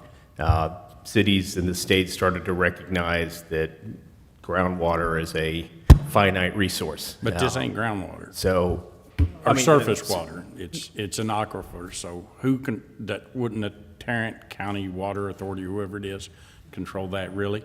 Well, so they another. had to go to the state to get approved first, right? The state's one that looks at the aquifer and says whether it's going to damage the aquifer or not. So they usually take a study and look at a cone of influence on a well. That's right. In the area to see if there's nothing anywhere. To look and see if it's going to damage the aquifer. Correct. Right, yeah, so. And they will approve it based on their findings. So why are we sticking our nose in it? Well, so when this ordinance was adopted, I guess my point was all of those safeguards weren't in place. Okay. So we've never revisited it since that point in time. And the reason why cities adopted this back in the early 2000s is because they were worried about competing interests and people, safety, et cetera, and having a well in everyone's backyard. As Mr. Allen said, that's the primary purpose for this, to stop everyone from drilling a well in their own backyard, because the city takes out debt, et cetera, for its water supply system, and any sort of private competition where everyone just grabs their own water affects the city's retail capacity. So, but to your point, it very well may no longer serve a legitimate purpose to have the prohibition in the first place. But I'll defer to staff on whether, if everyone can drill a well in their backyard, what that would do to the city's retail water service.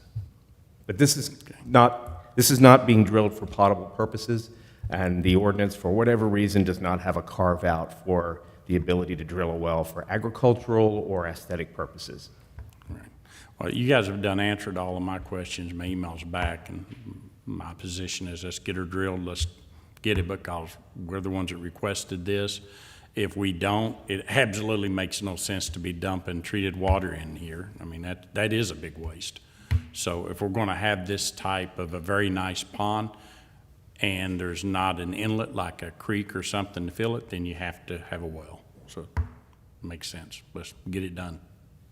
Other council questions? I have one Go ahead, question. please. He mentioned it or whatever. Our ordinance says 30, and they put it at 50. If it was a hardship, why would it be higher than what we our ordinance says. Larry could probably answer that. The 50 gallons per minute and the 30 gallons per minute, I mean, And I'm sorry, I misspoke. Thank you for bringing that to my attention. So it was always at 30 gallons. What we added was unless otherwise approved by council. okay. Yeah. Okay. I apologize for the confusion. And if I might just clarify, the shallowest aquifer, which is The Biloxi. generally called the Woodbine Aquifer, which is maybe 150, 250, I don't know Right. exactly how it is in Saginaw, but Tarrant County, northern, northeast Tarrant County, it's something Right. like that. It yields a very, very low flow. It would not yield enough. We'd Is that have to what you're drill- going We might into? have to drill 8 or 10 Woodbine wells to get the same production we might get from one Biloxi well. Right.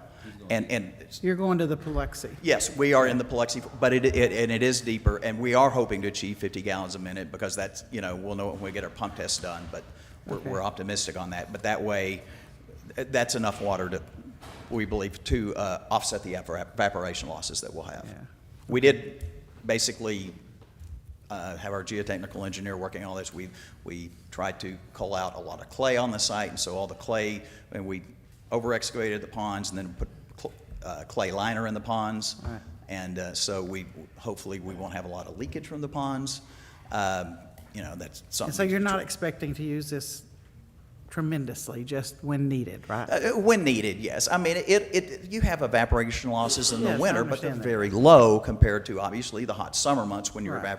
evaporation losses are a lot higher. So we'd expect a lot more pumping in the summer. And to Brent's case, I don't know when it was exactly, it's either 2007 or 2009 Texas legislative session that they passed the legislation to create all these groundwater conservation districts around the state.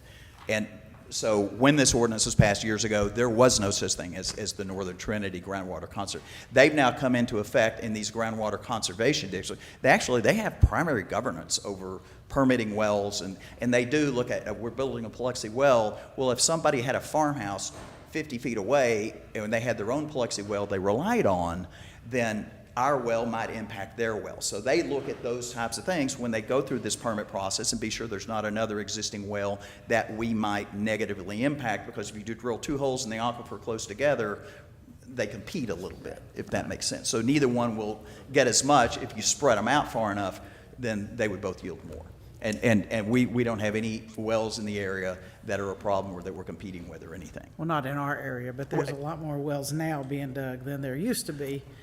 And so eventually Yes. we're going to run out of water sometime, so we Well, gotta be I careful. understand, Yeah. and that's, that's why these groundwater districts are there. I'm just saying, in our area, there is not a well anywhere in proximity that we're gonna have any negative impact on. Right, I understand that part, but yeah.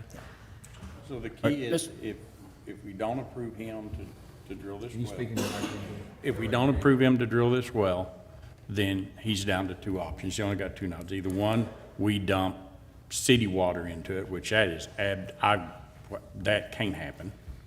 That would be wrong in the utmost level. 2, then we go back and say, well, we don't want a pond there, because all it's gonna do is be a big mud hole.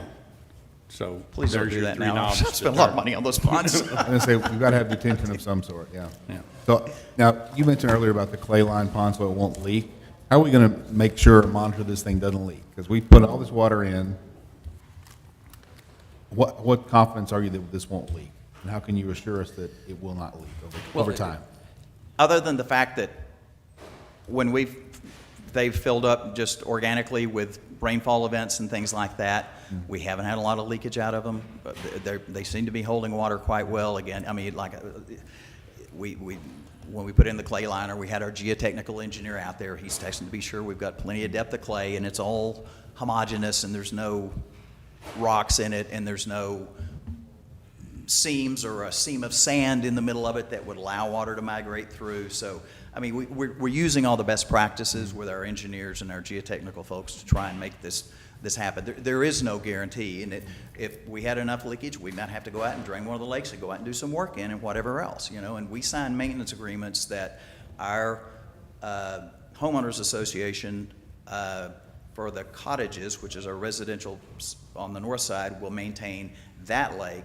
And then we have a property owners association that all 3, the 2 multifamily sites, the build-to-rent site, and all our retail, they will be in a commercial property owners association, and they will pay dues, and they will maintain the other lake, the lake that is the bigger lake that's on the west side of Belt Mill. So I can't guarantee you that we might not ever have to go something. We've done everything we can to prevent that, but if we had to, we might have to dig it up, find the leak, and address it in the future. When you answer my other question is who's going to maintain this over time?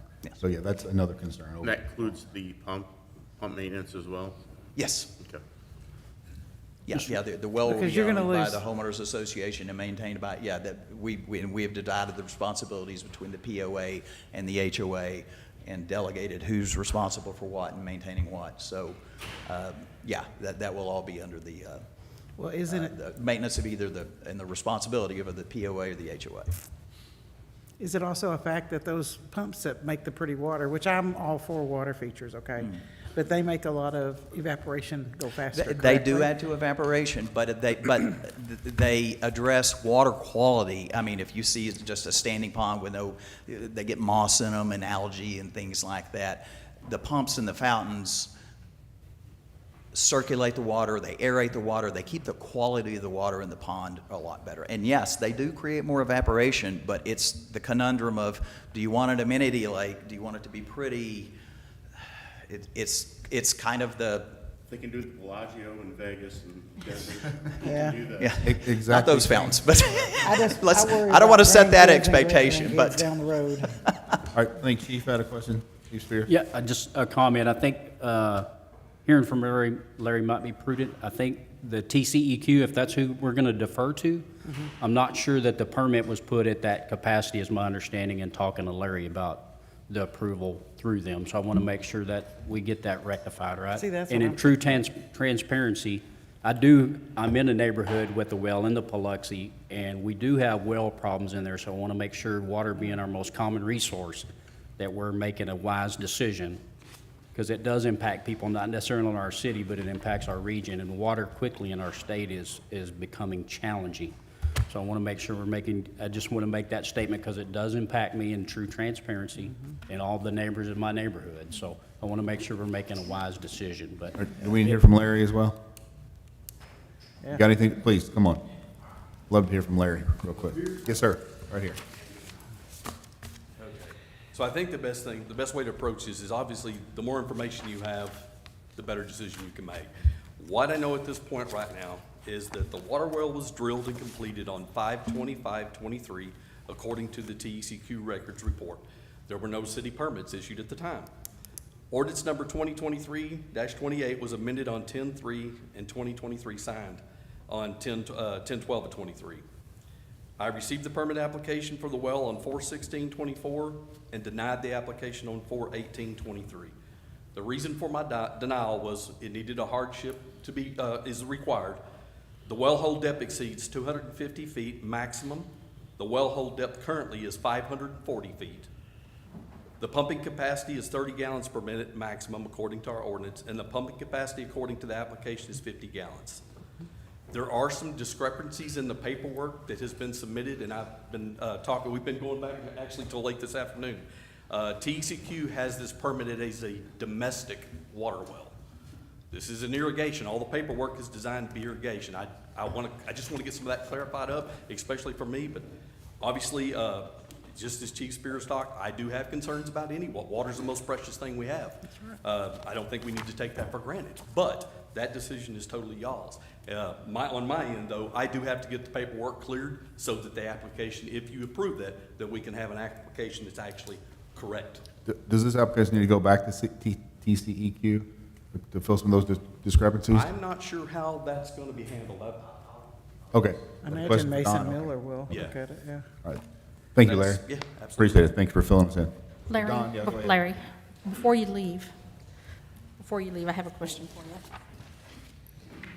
I tried to catch you before you got all the way back to your chair. Outside of the ordinance, how do you feel about supporting this hardship personally? City, for me, it's not, you obviously have my concerns, and that should be anybody's concerns on water, Right. but I kind of Well, stand You're the on expert mid-ground. Well, with us, so I mean. I would not your support it, only input. because it exceeds what we allow. I'm not against a water well, but to go twice the distance, I'm not sure that's what was needed. I'm not a water well expert, but I think it's just the consideration y'all need to know is all the evidence. My biggest concern is getting everything cleared up on my end. Okay, thank you. That is totally y'all's decision on the variance. And you know, something else is that all of our citizens are on water rations and everything during the hot, and so I just think that it needs to be all the way across the board. I mean, I love water features, don't get me wrong, but I kind of feel this might be just a little bit of a nicety that might cost us in the long run. Hold on. Aren't the schools currently, don't they have wells for their ground irrigation? The big galvanized tanks that are on pretty much every school property? I know about schools in Saginaw. I know some of the schools in I'm not gonna. Wayside has one, but they're capping their well. Saginaw High has one. Yeah, we actually don't have permanent well. This would be the first permanent well, but we do know there are wells out there. So let me ask you that back again. There's water districts that was put in place. These water districts are to look at this, and they're the ones who they're the experts. I'm not an expert, so here's your problem, okay? I'm not an expert on this stuff. So if we have to, then we'll table this till we actually get an expert in here from the state or whoever it is that approves this from the water district. So if the experts here, Little, you, whoever it is saying they got concerns that this is gonna damage something, then I wanna hear back from the state who does this. And to me, as soon as the state says we've looked at it, gave them the thumbs up, I'm gonna follow the state. And it's my understanding the states or whatever governing body that looks at aquifers have given the thumbs up. So, DEQ has already approved this. yeah, that's what I'm hearing. So I don't even, to me, I'm like, the experts have approved it. Why would I Well, say no? I think that was my point of discrepancy, that not Okay. at that capacity. That's what the building officials brought up Okay. to try to get corrected, right? Okay. I think there was some discussion on the size of the well. I think that's been figured out. It's accurate, but the pumping capacity, what was on the TCEQ permit, is substantially more. See, he wants If- 50, he wants 50 gallons per minute. Where our ordinance is 30 gallons per minute. That's a big difference. Okay. Which did you ask for through the state? I'm sorry? What did state, we? did you- I believe we asked for 50 gallons a minute from the state. Believed or you did? Oh, I didn't put the applications together, my consultant did, so Okay. but yeah, I believe the state permit, which, the building official has does it not show 50 gallons a minute? Well, it is actually, I believe, what this says is gonna be estimated results is gonna yield 25 plus gallons per minute. 25, oh, that's okay, that is the well report that the well driller filed. Until we get electric hooked up and we get everything and we do actual flow tests, we don't know the exact, that's not a permit, that's the well report that the well driller files with the state. Yes, this is probably their estimation on what this. And that's, again, what happens with these is both with the Northern Trinity Groundwater Conservation District, which is, as you said, the expert on groundwater use in this area. That's their reason for being, as chartered by the state of Texas, and they have approved this well. They saw no problems with impact on the Paluxy Aquifer. We did a permit through Northern Trinity at 50 gallons a minute. I think we showed 510 feet of depth, but the actual depth turned out to be 540 feet. But what happens again, as we complete the well, we submit final paperwork to Northern Trinity Groundwater Conservation District. We also submit final paperwork to TCEQ, and the final paperwork will show the exact depth, the size of the motor. It'll have a lot of details on what is finally installed into the well, and that's what the final permits will be placed on what's actually drilled. And as I said, when you're drilling a well, you don't know exactly what the depth would be until you drill it. And to address the question about it's too deep, again, if we don't go to the Paluxy, if we go 100 feet shorter, there's no water. I mean, we could go to 150, 200 feet to the Woodbine well, but it would take 8 or 10 wells as opposed to one well. And the Woodbine has much less, and you're gonna find much more old domestic wells around houses and stuff around here on the Woodbine formation than anything else, just for a house. And we would have significant impact on the Woodbine trying to draw that much water out of one location. The Paluxy is a much larger, much higher yielding formation. And that's why we spend the extra money to go down to the Paluxy to get the water we need out of one well instead of drilling a whole lot of wells. So, and again, I can't reiterate. So the experts, Northern Trinity, have approved this. They looked at the groundwater. They said there's no issues with the groundwater. They were happily put it. We had no problems, no pushback, no issues with them whatsoever.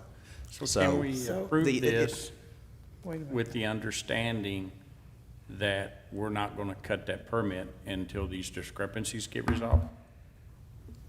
Well, I'm no well expert, I'm just Well, I'm making just- sure the I'm- building it's officials illegal, heard. I guess, but for Brent. I guess from the northern, Yeah. what did you say? Trinity, Northern Trinity Groundwater Conservation They District. gave you a permit for the well? Yes. Is that something that we have, Larry? All I have is a well report. I don't have the, and it took me a while to get the documents off there today. That site is hard to navigate.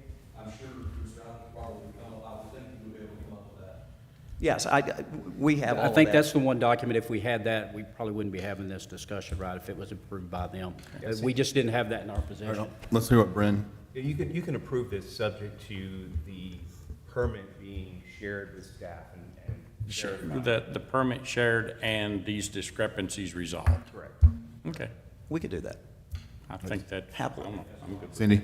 I have a concern. I have a parent that still lives out in the middle of absolute nowhere. In where? Her well is extremely old, but a lot of people are moving in because they want to get out of the city, and I totally understand that.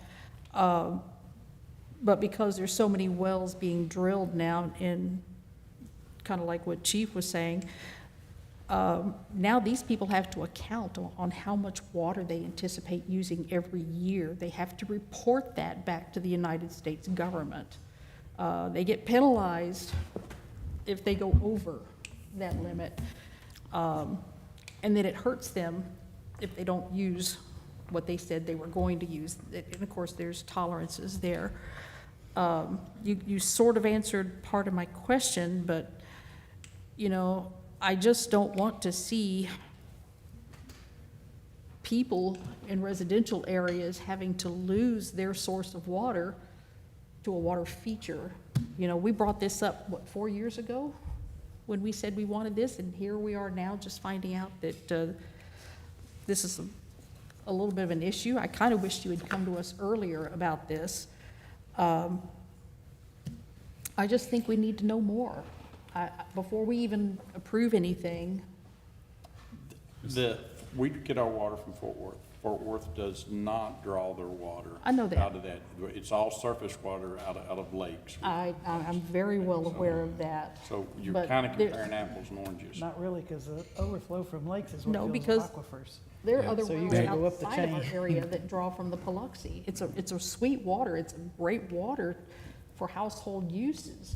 Mayor and council, if I might, this has no bearing on residential water. As Councilmember Lawson, all our residential utility hookups, either existing or in the future, will be supplied by Fort Worth. I was not talking about I know Fort Worth that. I waters, So and I if was not the- talking about Saginaw residents. I was talking about other people that use this same aquifer Right. upstream and downstream of Saginaw. And again, that's not something the city regulates. This is, as Mr. Allen's. No, but it's something we need to consider. We need to be I think, considerate of our neighbors. honestly, this is probably a one and done. This is likely the last well in the city. I think are all the other wells capped, or I guess the school district has. So this is really kind of a non-issue. What we typically see is as Saginaw grows, as Fort Worth grows, as any urban area grows out into rural areas, over time, a lot of the existing wells go away because they are for a farmhouse on an existing property. Then the property gets bought, it becomes the next development. The well goes away, the farmhouse goes away, now they're all on some city's water. So in areas like this, you'll actually see fewer wells in existence over time, just as they organically get replaced, right? Not everyone, but you know, some people will still have wells or grandfathered wells will live on some acreage and still keep their Paluxy well for their stuff. But In this part of the aquifer, you're going to see less wells in the future within the near vicinity, more so than more wells. And again, as I said, as far as the water usage goes, the Northern Trinity, that's their job, is to look at how much water we're using. Are we exceeding our capacity? Are we permitting too many wells? We will have to file a well report with the Northern Trinity every year on our amount of pumpage. They will regulate the well. We will have to do that every year. And I believe, I'm not sure, I know in the Upper Trinity, which is to the west, Wise County, Hood County, you actually pay them a small amount for the water you use over the course of the year. And I believe Northern Trinity will bill us, it's a small amount compared to, using treated city water. But no, they regulate the use of the well, they monitor it, they monitor groundwater levels in the Paluxy and in the Twin Mountains formation, or the Trinity Formation, as some people will call it, the deeper formation. So they monitor water levels around the district in existing wells, so they're well aware of it. But what I don't want to do is to come in here in August and say, well, we have to turn off and not fill our lakes for 3 months because we can't use city water because the city's, stretched to the limit on supplying your residents, and we're competing against your residents. So now when we need to keep the lakes full, they won't be, and they'll be unsightly. And we promised you we would do something nice, and and we're putting the trail around the lake with all the city historic markers and things like that. And if we draw people out there, the lake's 3 foot low, and the fountains again, if the water drops too much, if we have fountains, they don't even work because they're bottoming out against the bottom of the pond. So I'm just trying to give you what we promised. Yeah. All right, well, thank you, Don. That's all I'm attempting here. And I, like I said, I was totally unaware that Saginaw had an ordinance against wells. That's unusual. So it was just ignorance on my part, and I'll readily admit that. But we're here to try and fix it. But again, we're trying to deliver what y'all ask us to build. All right, thank you, Don. All right, council, we've got some options here. We want to move forward, as we mentioned, with pending approval, pending the TCEQ thing getting fixed, or discrepancies getting fixed. Do we want to table this for other information? What is the council's pleasure on this item? Oh, I'm sorry, Mayor. Go ahead. I have another question for Mr. Allen. Coming from a person who's very not knowledgeable about this subject, but you probably have other developments that have water features. Mm-hmm. And have you ever, if I understand this correctly, you have to go this deep, you think, because of the nearest aquifer? Nearest aquifer. And just using one aquifer instead of multiple? Yes. Going into multiple aquifers. And have you ever had a situation where you also had to go this deep in another development? Oh, yes. Yeah, I've drilled multiple. Typically, a Paluxy well is what we end up drilling for something like this. I've done multiple ones of these in various subdivisions around Tarrant County, mostly in Fort Worth, that with basically the same type of well. And for amenity lakes, I mean, if you go 2 miles north, I can go point to you one, and another mile north, I can point to another that are in Fort Worth, but they're essentially going to be very similar wells. So, that deep? Yeah, that deep, yeah. Okay. They're in the Paluxy. Now, they may be 490 feet, they may be 590 feet, depending on the topography and where what the depth of the Paluxy, but they're drilled, and you drill through the aquifer to the bottom of the aquifer. That's the way a water well works. And then the pump is down in the bottom of the well, and then it pumps the water up through the ground, obviously. So to get enough water to actually effectively keep the lakes looking nice, we have to go to the Paluxy. And I understand Larry's dilemma where he had to just go by the ordinance that's in place. Yes, and that's one of the, I've got a couple things being whispered, Mayor, but one of the things is I want to make sure that was by the caveat of you that's correct. Right. I've already had a conversation with Mr. Allen, he's working on that. The other thing is to You're clarify, fine. it's just, well, the pump outlet Yes. So when the water level drops, look, it's on water flows, so just answer questions. That is the way that will block. Yes. And, you know, if we were to approve this variance, and I know, you know, our variance ordinance, our part of the ordinance that talks about the variance has a limit of how deep it can be, correct? And it's not that deep? It has a limit, but it also allows council to set At a their deeper discretion. limit. That's correct. So I am, of course, want that water feature for aesthetic purposes, and I want it to be full all the time. But would that be putting the fire department at risk in having enough water for fighting fires? No, that's a wells. different subject. It doesn't Okay. impact firefighting capacity at all. So as long as as you get your approvals that you need from the higher authorities, I don't see a problem with us approving it based on getting those approved. All right, thank you, Mary. So back to my question before, council, what's your pleasure? What do we want to do? And Till we get some. well, why don't we entertain a motion, and let's see how that goes. So who is prepared to make the Mayor, motion? I move that we approve this with the understanding that our committee, or not, your group won't sign off on the final until we get the state approval and all discrepancies are resolved. Is that a clear enough direction? No? I'm really looking at Larry. Maybe he can tell us precisely what he needs to see. There was we got some questions on the domestic versus the irrigation, because all the paperwork is irrigation.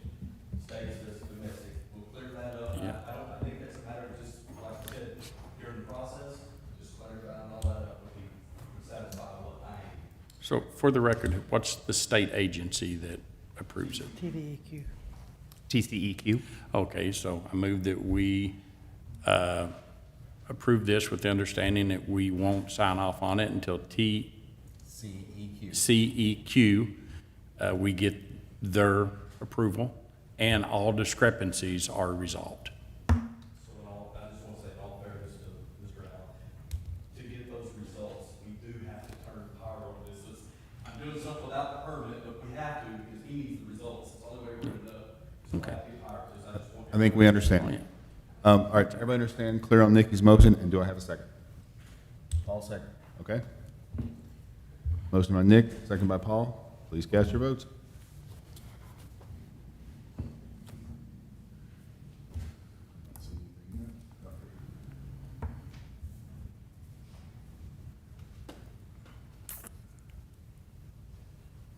This is just for that, right? All right, motion passes, 1, 2, 3, 4, 5 to 1. All right, thank you, folks. So let's get that cleared up, and we will hopefully move forward. So thank you. Thank you for your time, Mr. Allen. I appreciate it. Thank you. And thank you, Larry, as well. Thanks for clearing this up. All right. This is what we've all been waiting for. Mayor's Youth Council, Youth Advisory Council presentation. Maria and Louisa, come on up. Good evening, Mayor and council members. My name is Maria Hernandez. I am a planning tech with the Public Works Department and one of the MIAC liaisons. And I'm Louisa. I'm an administrative intern at Public Works, and I'm the second liaison for this year's MIAC. A little bit of a background for this program. The purpose of this program is for high school students to help them get an insight on our city and how it works. One of the ways that we do that is by doing a city tour, a city facility tour, one Saturday a month from January to April. So today we are here with our students. So they would do their proposed presentations for things they would like to see change in the city or proposals for youth programs or youth-focused programs. We would like to thank staff and departments that hosted us through our time. The library, recreation department, fire, PD, public works, of course, animal shelter, and also thank Pedro, Gabe, and Larry Little for facilitating our on-site visit to Miller Milling. They were all really fun, and I'm sure they helped our students a lot to get more context as to what exactly we do here at the city.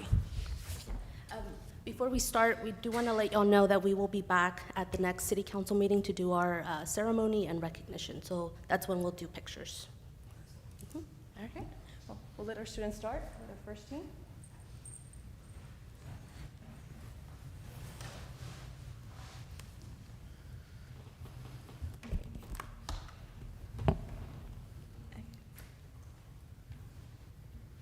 Good evening, Mayor, Council. My name is Ray Ray Efunshile. I'm a senior who attends Boswell High School. Good evening, Mayor, City Council. My name is Isaac Solis. I am a junior at Saginaw High School. Good evening, my name is Dakota Waters, and I'm a senior at Saginaw High School. Good evening, Mayor, Council. I am Victoria Sobogal. I am currently a junior at Boswell High School.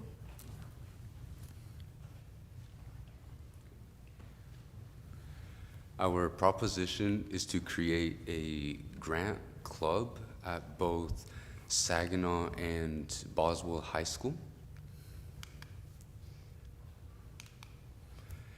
So here we have our agenda. We will give a quick summary of our program. We'll also explain our reasons behind this program. We'll also go into more depth with the club, and we'll also talk about the key components that are sustained by our funding model. We'll also talk about our certain limitations and benefits, and ultimately what this project means to us. So we present to you our grant program. The idea is to establish a grant initiative where students can earn volunteer hours by assisting at fundraising events. In return, we aim to request 5 through 10% contribution from the businesses we support, enabling us to donate to underfunded organizations in Saginaw.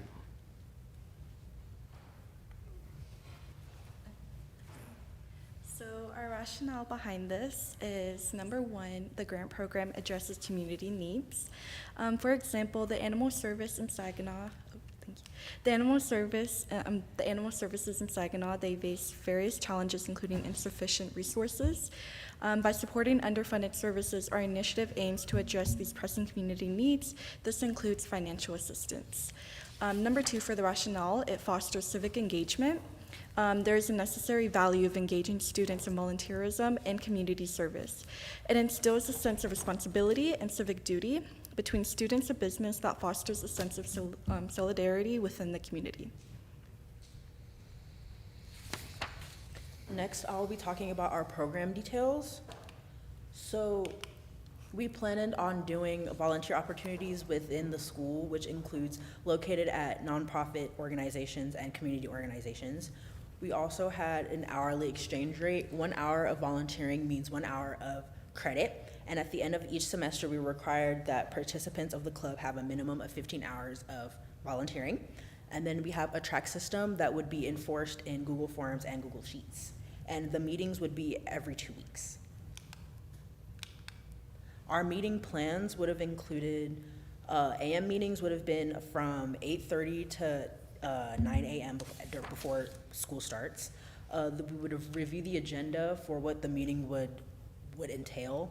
And then our presentation we would have a presentation for each meeting, which would include establishing deadlines, milestones, and for complex tasks and addressing fundraiser. And then we would open the floor to any questions from our members. Okay, our sustainable funding. Our grant program proposes a sustainable funding model that relies on two key components, student volunteerism, contributions from local businesses. By offering volunteer hours in exchange for participating in fundraising events, the program leverages the time and energy of students to organize and execute these events, minimizing the need for additional expenses.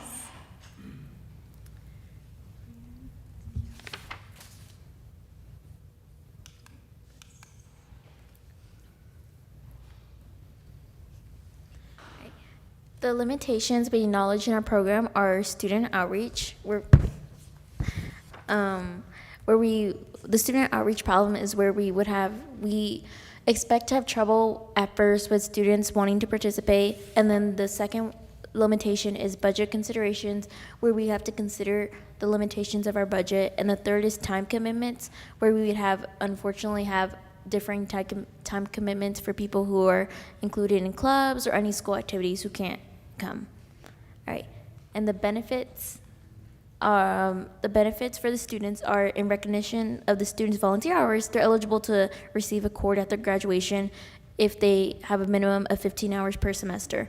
And this grant fosters internal skill development such as work ethic, organization, planning, and leadership. The second benefit is for the businesses are community engagement and social responsibility. And the third benefit for the organizations we're partnering with is that they'll receive financial support from all our contributions and assistance for further outreach and impact to the community. Right.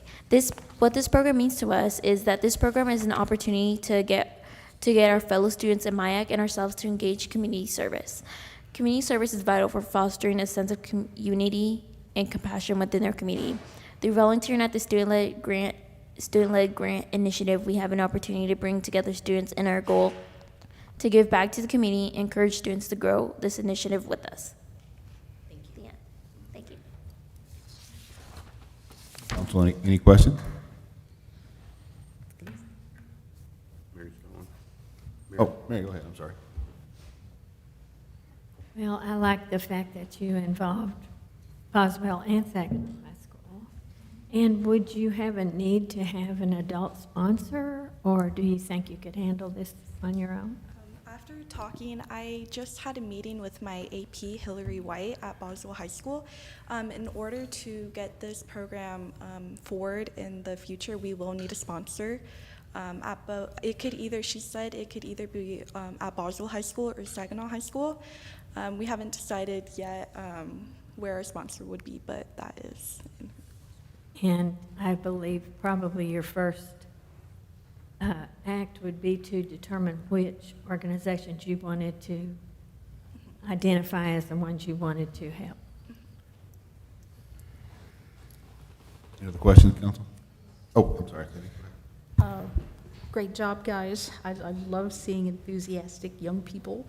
You give me hope for the future. Why not Chisholm Trail?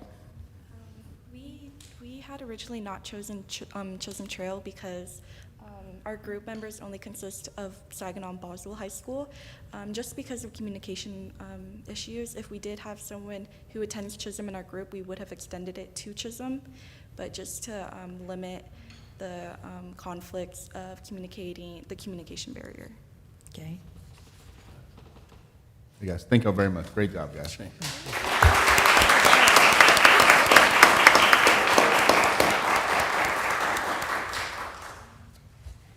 right, so now we will have our second group come up here.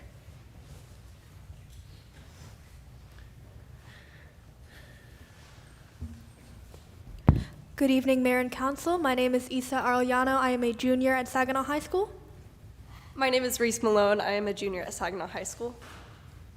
My name is Tessa Allen. I'm a junior at Boswell High School, and we also have Lauren Lopez, who cannot be with us tonight, but she is a junior at Boswell High School as well.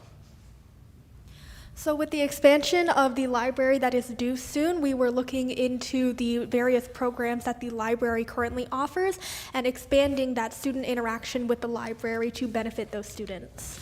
So for a list of what the library provides, it provides a variety of tutoring and classes, including adult literacy, English for speakers of other languages, English conversation, GED classes, U.S. citizenship preparation, and basic Spanish, as well as children's and teens programs that align with various student interests and educational activities.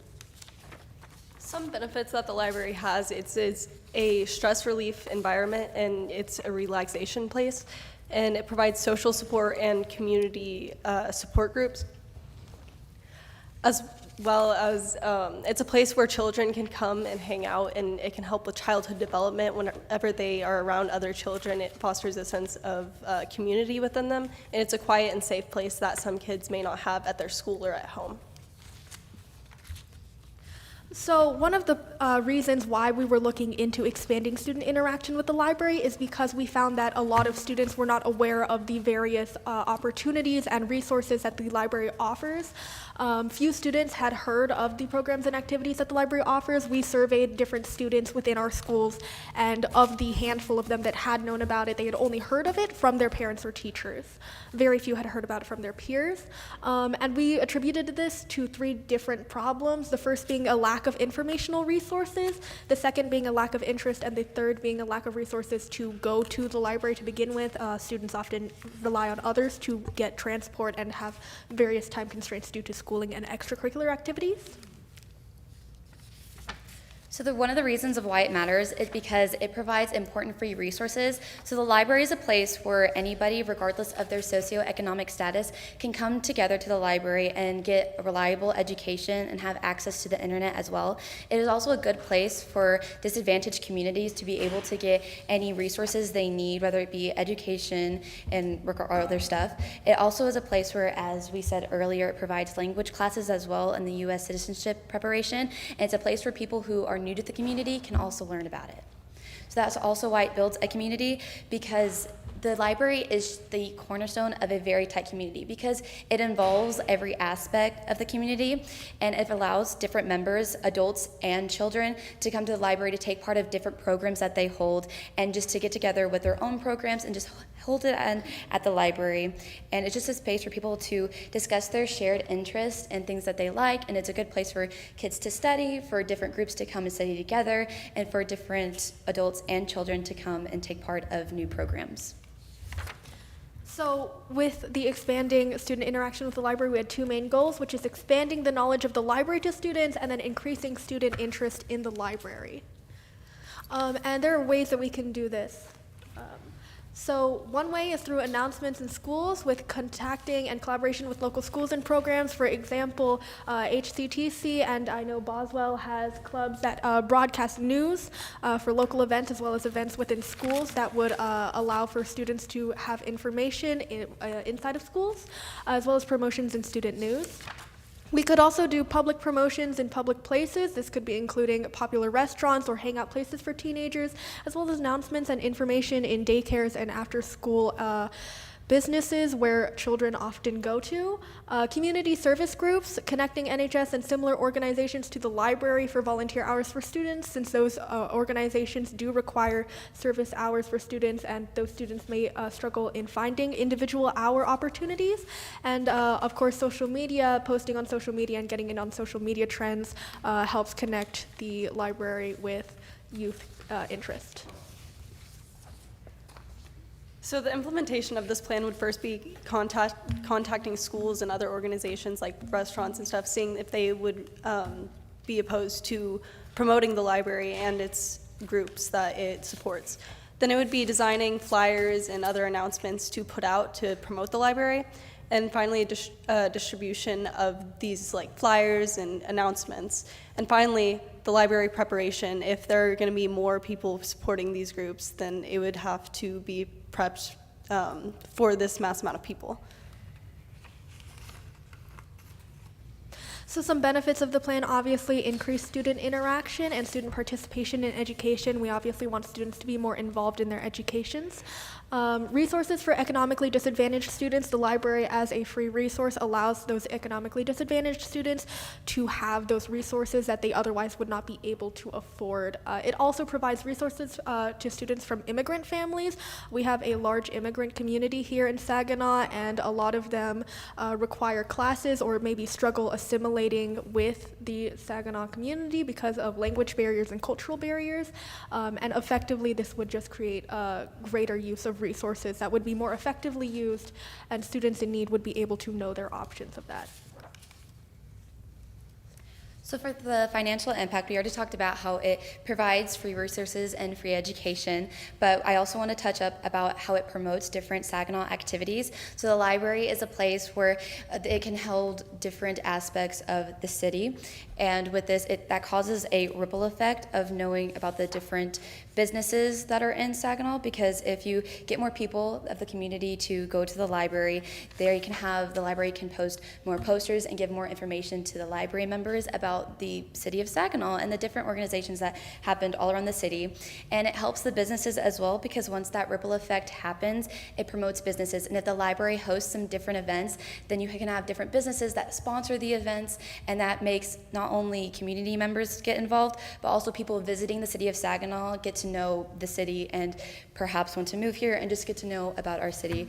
And in 2015, there was a study done, and in the state of Texas, libraries provided about $2.6 billion to the community, and I can only imagine how that would help the city of Saginaw. And although that's just for the state, the City of Saginaw Library, Public Library, I can only imagine how beneficial it would be for our community and the different businesses that are held.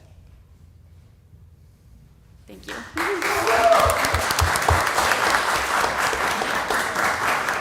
And then unfortunately, Tessa does have to go. She has prior commitments, but we are open to any questions. Any questions, council? Mary, please. I know that every year NYAC visits the library and other facilities in the city. And I was just curious, they always give a great presentation. And was that instrumental in your choosing this as your project? I would definitely say that visiting, MIAC visiting the library just showed how many educational resources.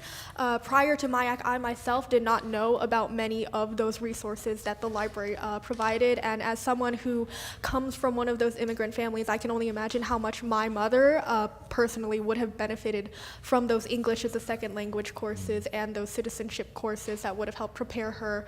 And I feel like, given that we are such an international community, expanding the knowledge of those resources to other students would greatly benefit others.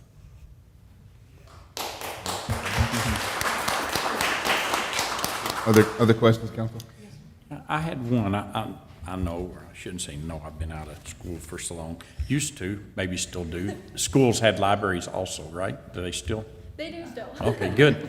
So did you all look into the relationship between the city public library and the school libraries, and could that be improved upon? The relationship between the two? Yeah.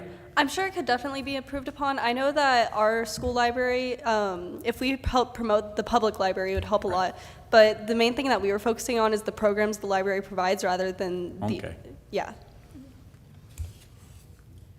Sandy, go ahead.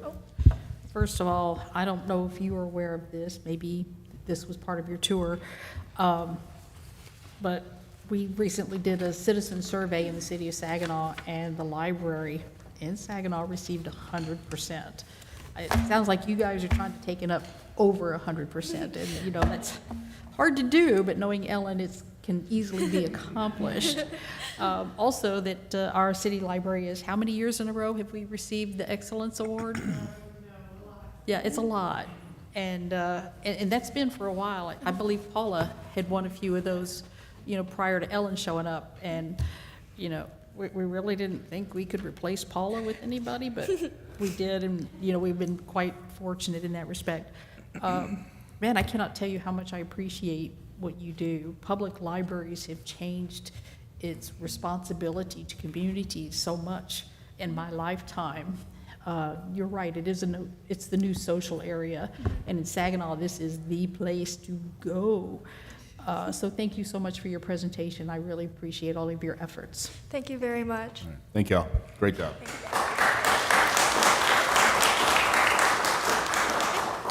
Now we have our last group presenting.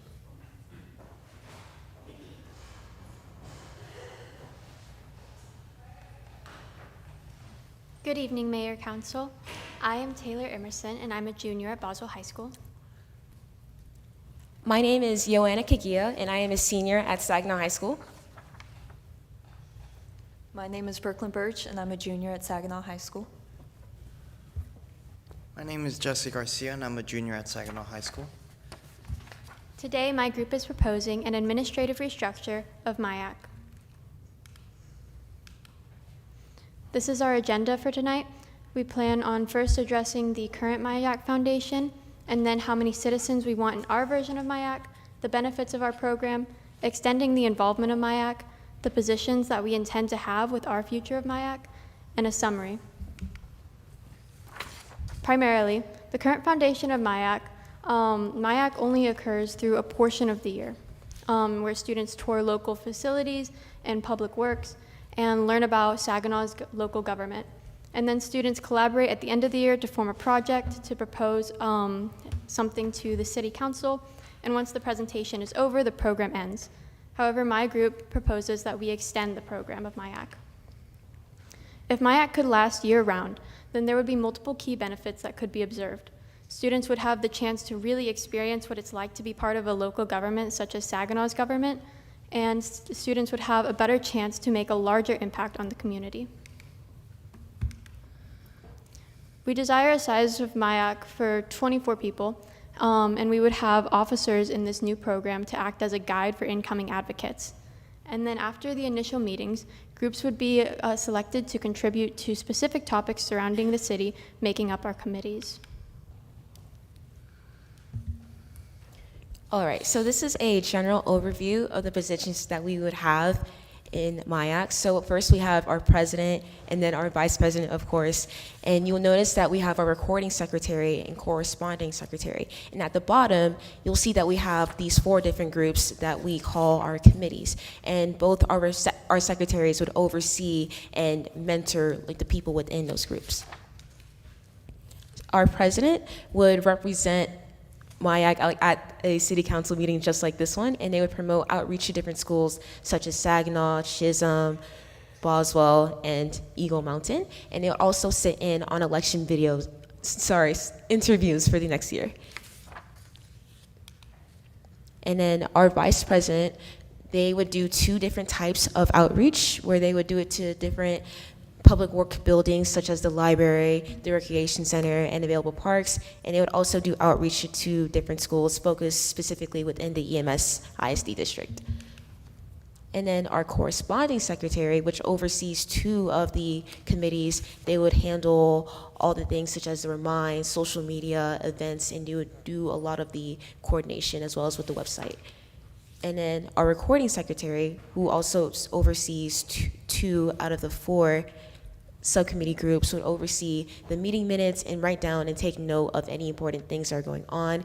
And during the scheduling of events, they would make sure that there is a lack of conflict, and they would act, again, as a mentor to the subsections within MIAC.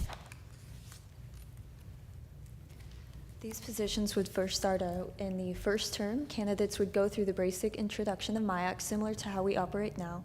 It's basically an introduction to your peers and learning more about the group. Then we would move to the second term, where candidates would campaign for their desired position for the following year. In order to campaign, the election would be based on 2 factors, the first being the interview and the second being the campaign. Both would be taken into consideration when liaisons and the president choose the elections and the candidates for next year. The following year, the elected officials will be present at all the meetings, having a liaison to guide them through the process. As stated previously, the 2 secretaries would have committees following under them. Under the corresponding secretary would first be the environmental committee. This would be focused on community-based projects that would allow the ecosystems in Saginaw to flourish and overall make it a cleaner community. This could be shown through creating compost bins for city buildings, adding to the community garden, and ensuring a decrease of waste in future MIAC projects.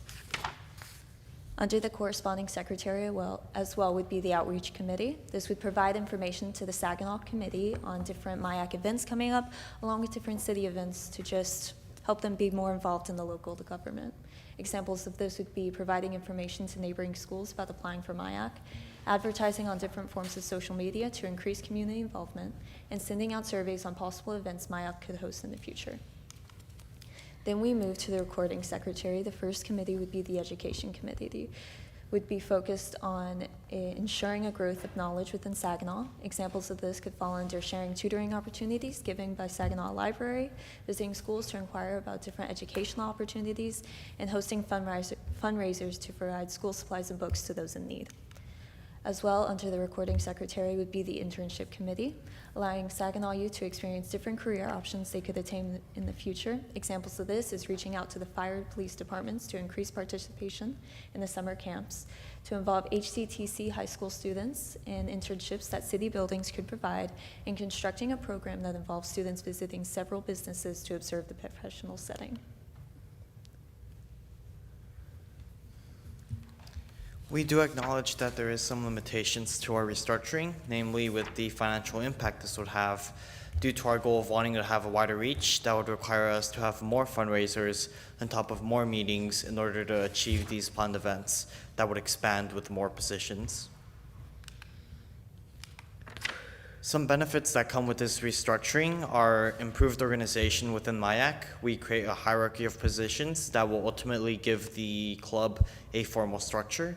This would also encourage productive communication as it creates comfortable and productive environments that encourage teamwork among our peers. It would promote responsibility as it spreads out these tasks accordingly, increasing accountability among members and easing administration. Some other benefits come in the form of decreased workloads on our organizers. It would promote engagement by members of MIAC, allowing for coordination among these officers and not so much on the sponsors, which would reduce the pressure on them. This would also establish a legacy structure that future applicants could follow, as it would encourage leadership skills and provide a system of organization for those future applicants.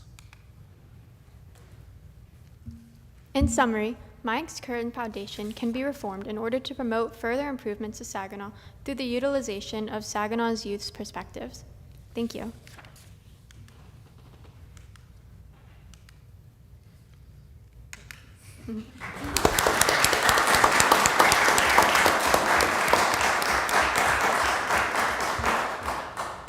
Council, questions? Mary, go ahead. Not a question, but what I got from your presentation is you thoroughly enjoyed your experience and you wish it could have lasted longer and you would like to do it for 2 years.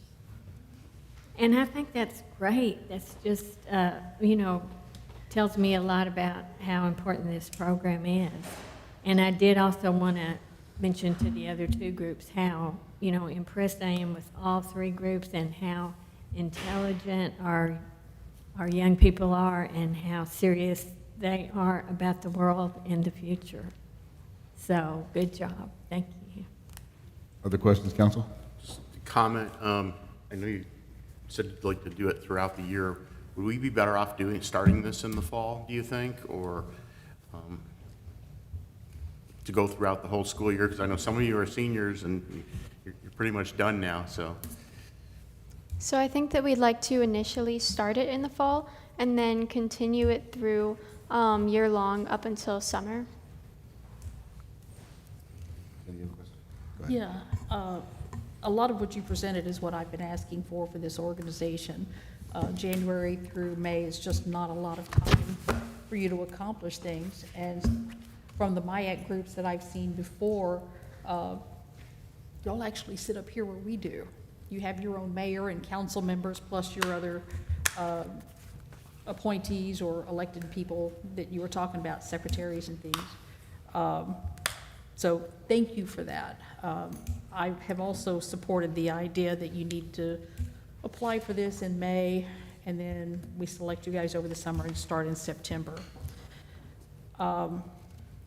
It's wonderful, and with the 3 projects that y'all have listed here, I could see those working very closely together to achieve what it is that you want to achieve. And again, MIAC should be more than just about the jobs that you could get in the city. You could get paid $25 a meeting like we do.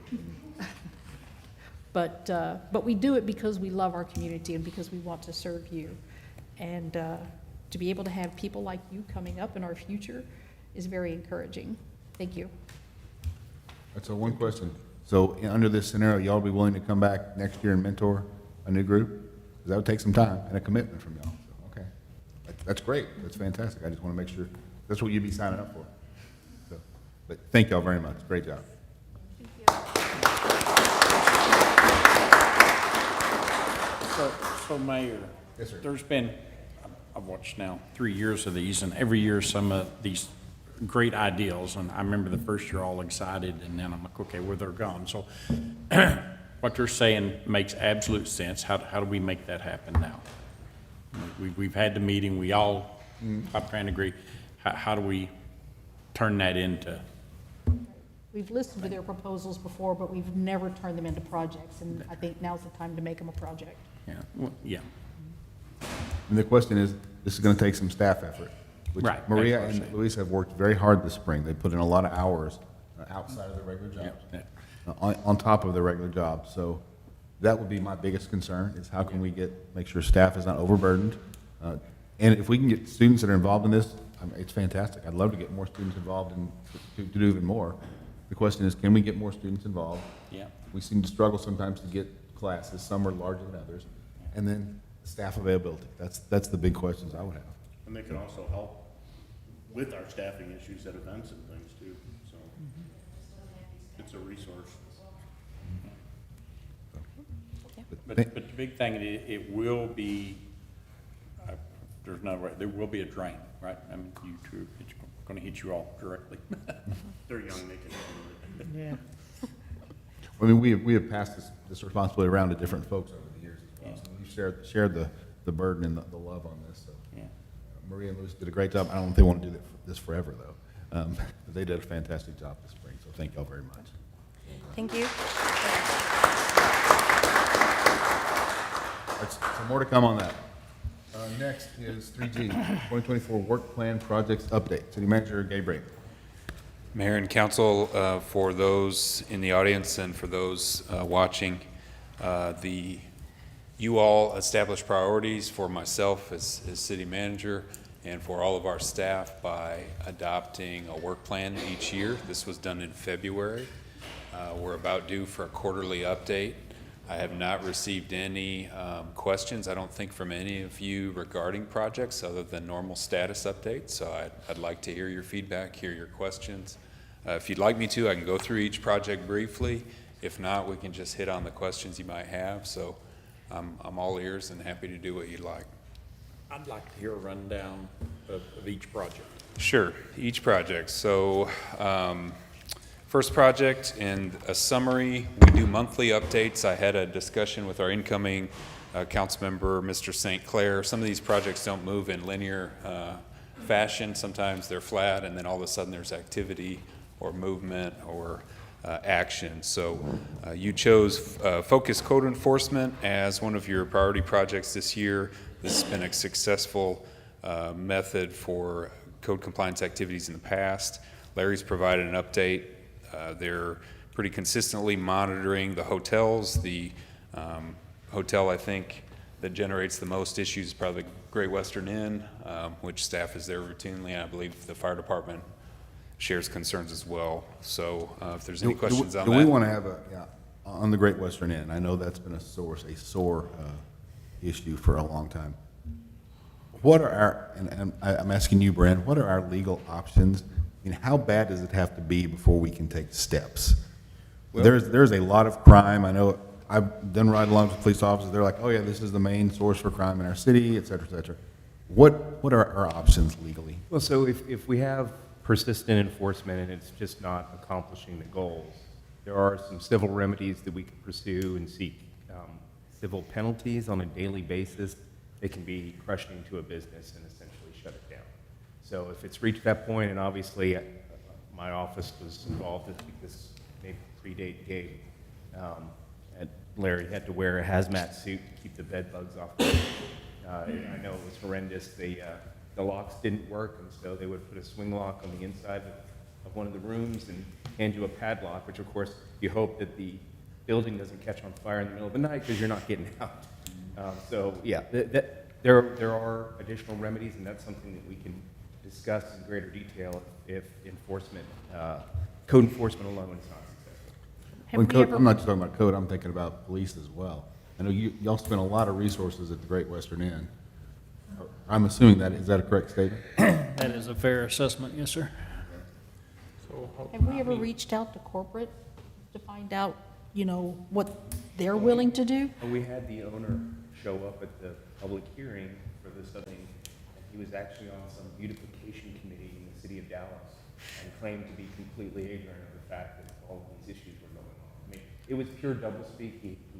Yeah. He's still the owner. There was no sincere conversation with him because he continued to pretend as if this was all news to him, even though he was the owner of the building. But he's franchise owner, right? I don't know that it's a franchise. It's not a franchise. I've never heard I of it. mean, Yeah. certainly there's some association with Great Western higher up above him. Not that I'm aware of. I think this is a family-owned. I thought he's an independent owner, but I'm not Yes. positive. So I don't know if there's anybody above him. Great Western. Yeah, totally different hotel. That's Well, so a couple of years ago, we beefed up a lot of ordinances, but I specifically asked, I replied and asked, okay, since we've had this beefed up thing, how many critical, major, minor incidents have we found? And I could be wrong, but I thought I got back 0. So, I mean, nothing personal, but I mean, we've been doing this now for what I'd call not just general, but a laser focus on these areas. And if we found actually not even minor, you know, they're keeping up on it, then there's no reason for us taking legal action. I think that's a conversation to have with staff. I have no knowledge. I mean, I'm just going on the information I got back, unless it was wrong. Are there any issues you? So if we're talking about the Great Western today, there are no known code violations. Okay. Now, understand that we go there every year, we do inspections on every room. When we do have issues with it, I will say they're not like the old days, they do respond fairly quickly. That doesn't mean there's not issues with police department, other departments. I just tell them code violations. Okay, and You could have- that's all this addresses is code. Yeah, you could have habitual prosecution Right. calls, and that has nothing to do with code enforcement, but that's Right. also a basis to shut a hotel down. But there comes a point where municipal court citations, arrests, and code enforcement aren't enough. Right. And the only remedy, if none of those things work, is to file suit. I'd like to keep an eye on this. I think we've had this as a sore issue in our city for long enough. Let's see what we can do. And my main concern wasn't code, it was police and legal activity, illegal activity. Right, agreed. At that place. So let's think about what we can do, what our options are, legal options going forward.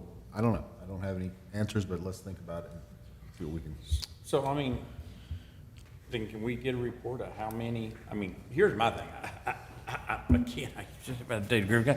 If we're saying we need to even look at taking legal action, whether we like our business or not, I would like to have the data to support that. I mean, I mean, you don't have to answer today, but I would like to get a list of over the last year, 2 years worth of data, what kind of issues that we're seeing from a police thing, so that we have, again, I'm looking for actual substance to sink my teeth into, not. So on the police side, what we see more often than not is warrant type arrest, narcotics user type arrest.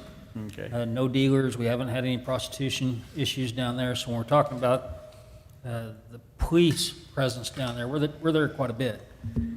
We make a lot of arrests from down there, but none of the arrests that we're making fall under the nuisance law for us to take any action that way. So your code enforcement would be the better option to address some of these things, because we're arresting individuals. We're not doing anything with the property manager. The stuff that we're dealing with doesn't rise to that level where the property manager is accountable for that. See, what I was thinking is, okay, if we have a huge amount of arrests and stuff, I can say, well, you know, on average of this area or these type of, here's where the average of types of arrests, you know, somebody doing drugs is, and this Best Western's way up here. To me, that seems like that would give us footing then to take legal action or something, but it seems like to me we'd have to have that data. Am I correct? Absolutely, absolutely. So I haven't visited this issue for years, so I'm learning about it as you are. Right, but yeah. Absolutely. Even if you authorize me to file suit, it would be unethical for me to file suit. Right, yeah. Yeah. But I think what I did here is that we do feel that this heightened presence is having a positive, the effect that we want. And that we haven't that we have had more of these audits, and we're not finding these critical and major means that our policies are working. Is that a correct, my understanding? From a code perspective, right? That's what you mean? Yeah. From a Code. Okay. Yeah, because that's all this is talking about, right? I can tell you the occupancy level is way down. We just went in there, day before yesterday, and we checked their paperwork like we do according to the ordinance. There were 9 residents for Okay. that week. All the room, we checked that some of their room. So they are, they made comments, they're feeling the effect, they don't know what's going on, but they're feeling the effects of whatever. So we are there a lot, we do control that, we go, obviously, we do proactive Yeah, good. patrol, and we go off the complaints, but Yeah. once a year we go in, so that's coming up, that'll actually be coming up next month, so I'll be able to get into the rooms and see what violations are going to exist.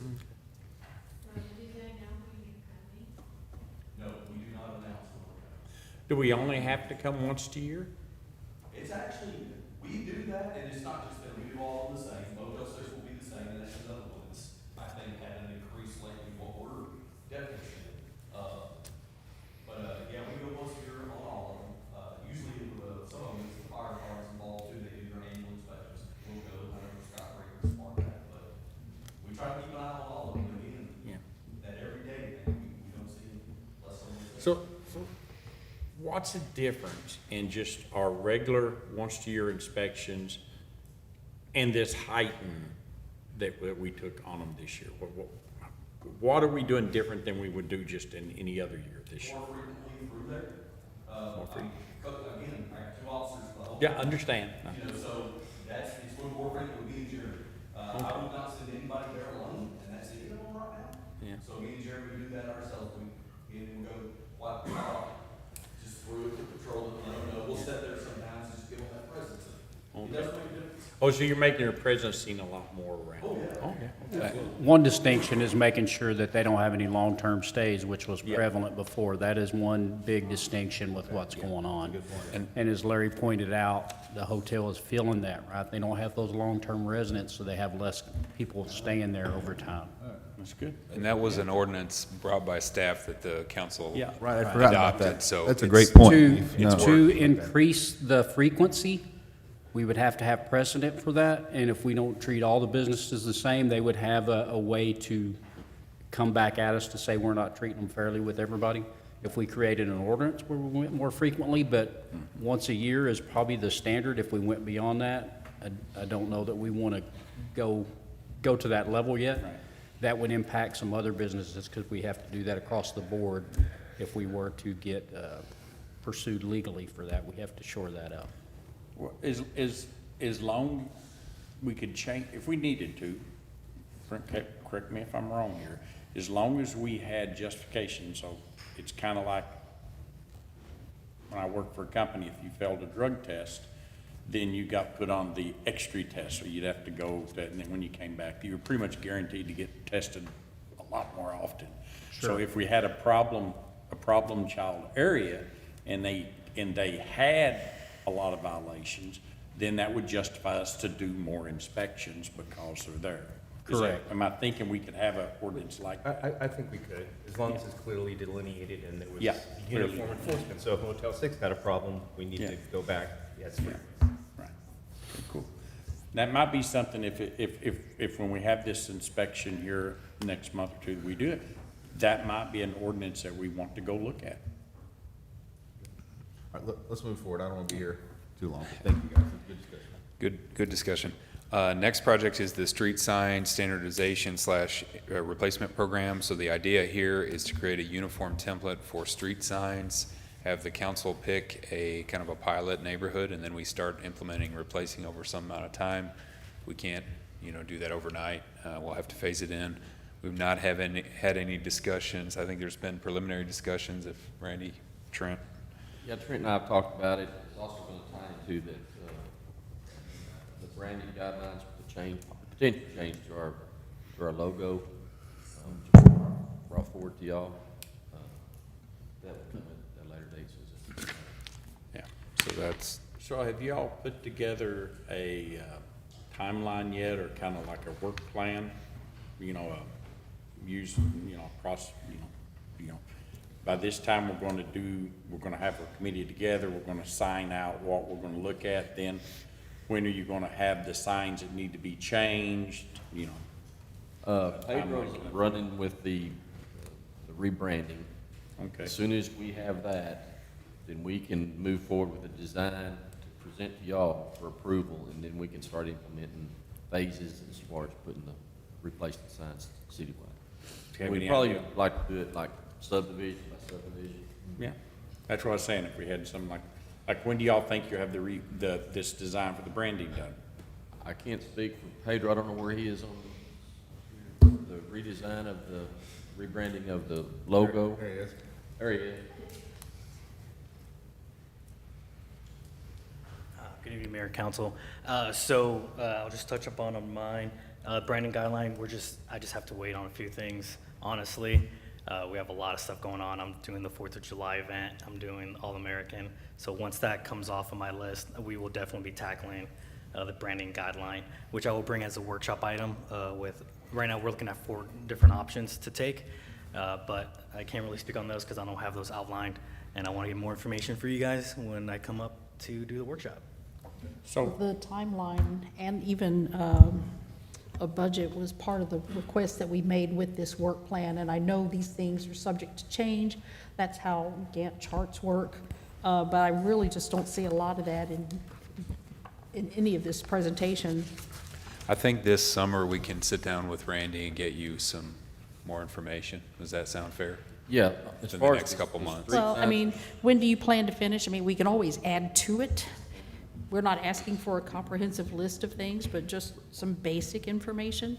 So we have an idea when these things are gonna start and stop. A basic idea, you may not even know a figure, but you could probably say, less than $50,000, something along that line.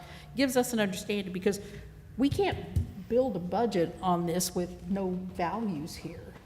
Sure, we'll definitely have some numbers, if not final numbers, but placeholding numbers for discussions. Yeah, what I would like to see. And that was in our motion that we made back in, February? Something like that, when we approved the work plan? Yeah. That's good feedback, Here we are thank in you. May, we haven't seen it yet. Sure, very good feedback, thank you so much. Yeah, what I'm used to seeing in a project like this, like I said, I don't run a city project, but is you have milestones, okay? You have your kickoff meeting, and you have, a milestone, and you have a date of when you're going to, and need be, you have a person who's responsible for that, and then you work your way all the way down to the project's done. And that way, people like me can look at it and say, are you on plan or off plan? And if you're off plan, what are you gonna do to get back on plan? Good feedback. So to me, don't want to tell you to do Jeff, but I'd be putting pressure on Pedro to get me that thing. Well, we talked about it today, so once I have the logo, Yeah. signs come in many different sizes, especially yeah. font size. Are we gonna do a topper? Are we gonna put the logo on the blade itself? So once we get all that decided, it would be pretty simple to move forward pretty quickly. I don't see it being something that we're gonna be hung up on.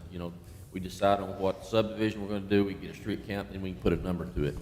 Until we know what that design is gonna be. I think we And can.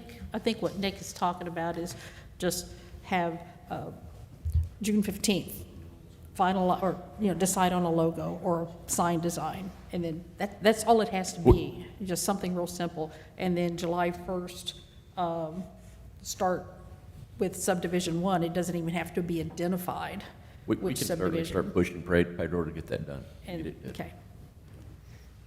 All right, let's keep going. Sidewalk.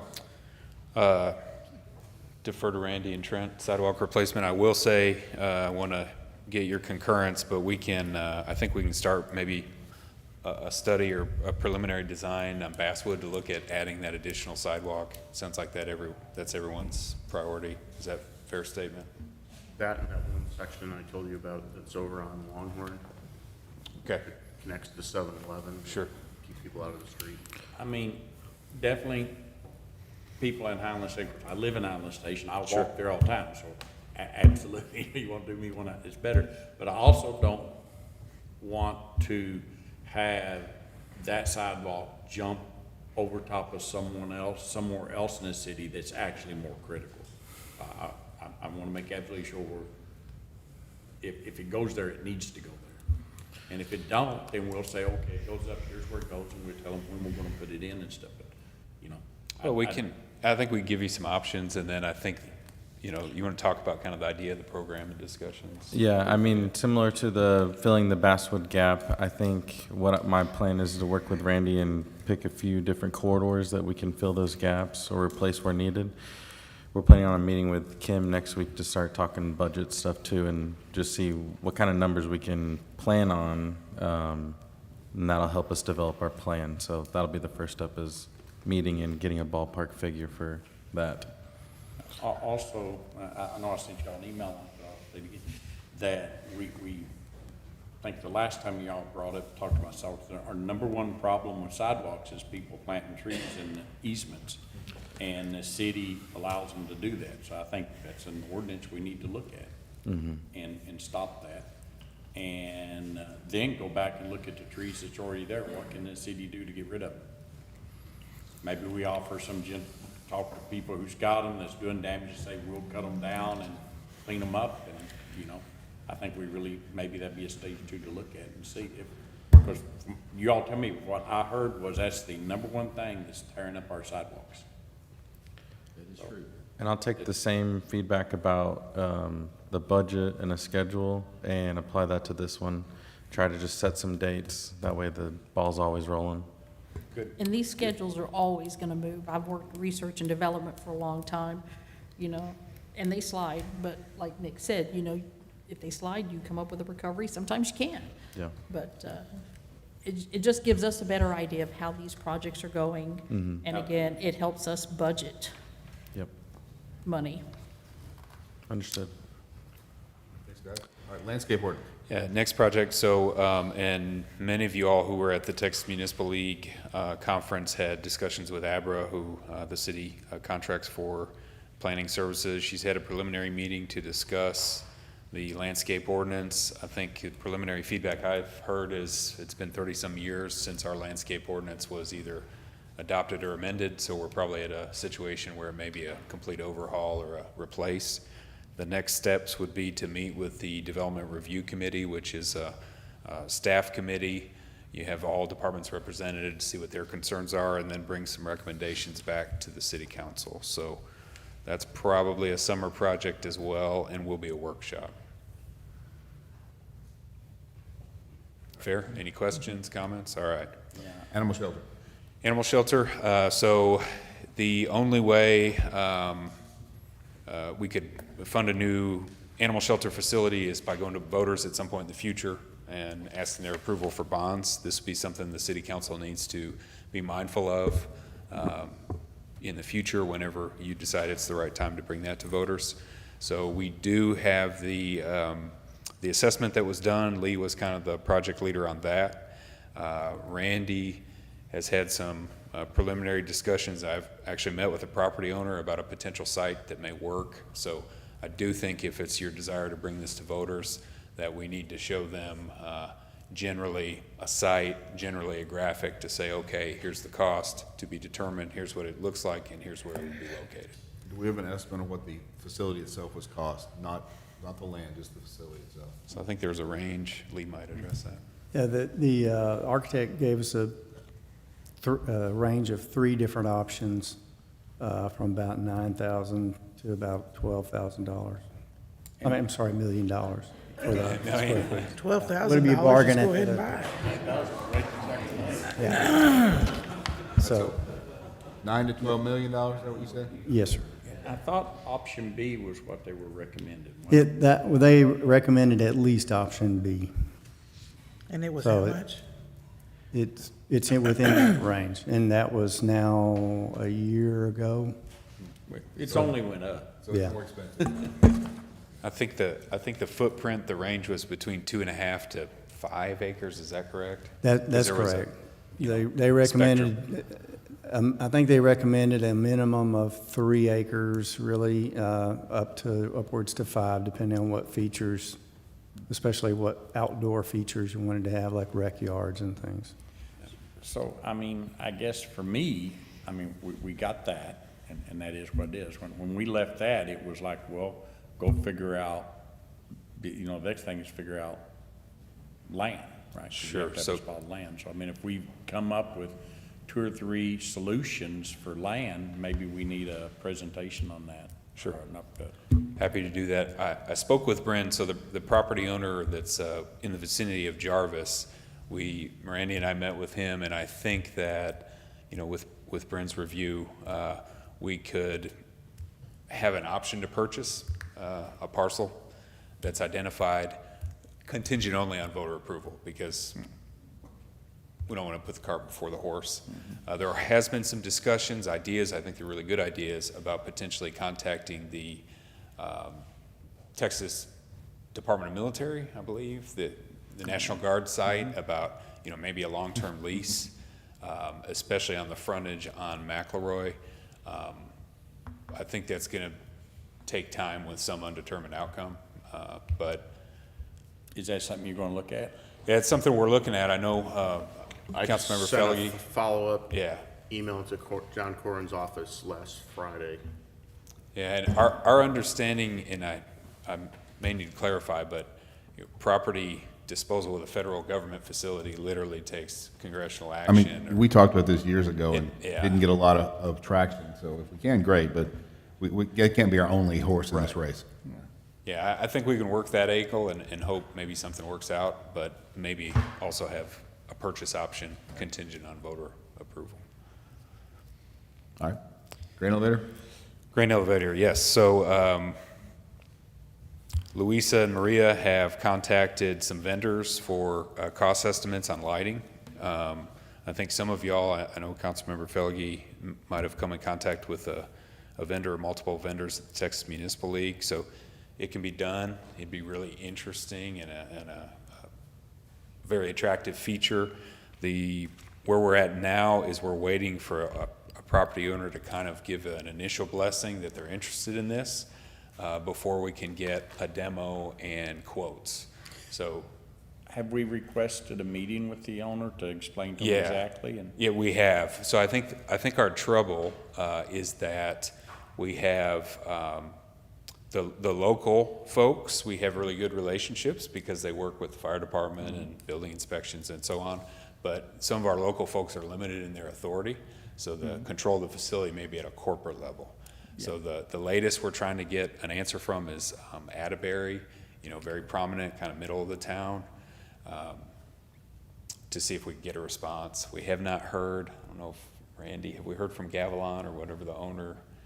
I know Luis and Maria have been trying to get an answer. So Lisa sent an email out to them today. yeah, we sent another reminder email.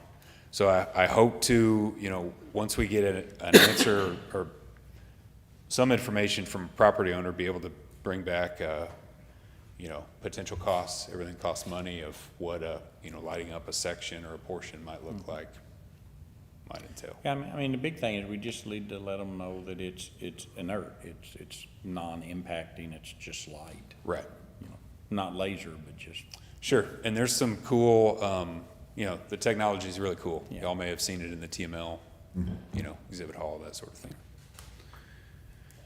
Saginaw Academy? Saginaw Academy, working on a curriculum kind of loosely based off the youth council, really.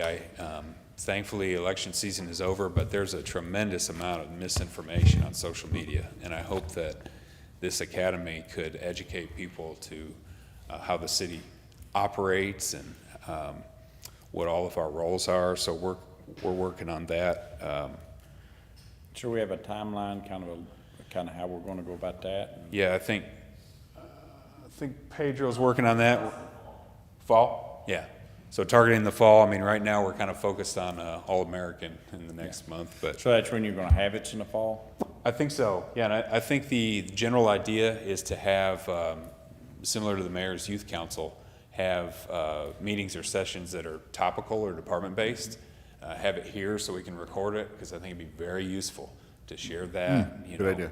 Yeah. That way, because as you all know, there is so much misinformation, phony Facebook accounts, God knows what, that people just Facebook fiction. Facebook fiction, that is Councilmember Feli's term. And I also think it would encourage citizens to become more involved. Yeah, yeah, I hope so. I really hope so. Yeah, so I mean, the big thing is how do you, I'd like to see what the plan is to get the involvement. Sure. That seems to be where we struggle. Yeah. I mean, I think that probably our best bet, we know where we can hit all households is through inserts and utility bills, as well as, you know, our social media and website. Yeah.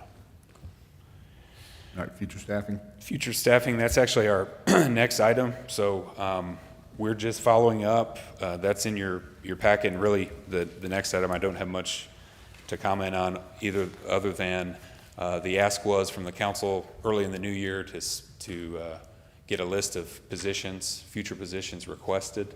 The departments have provided that to you.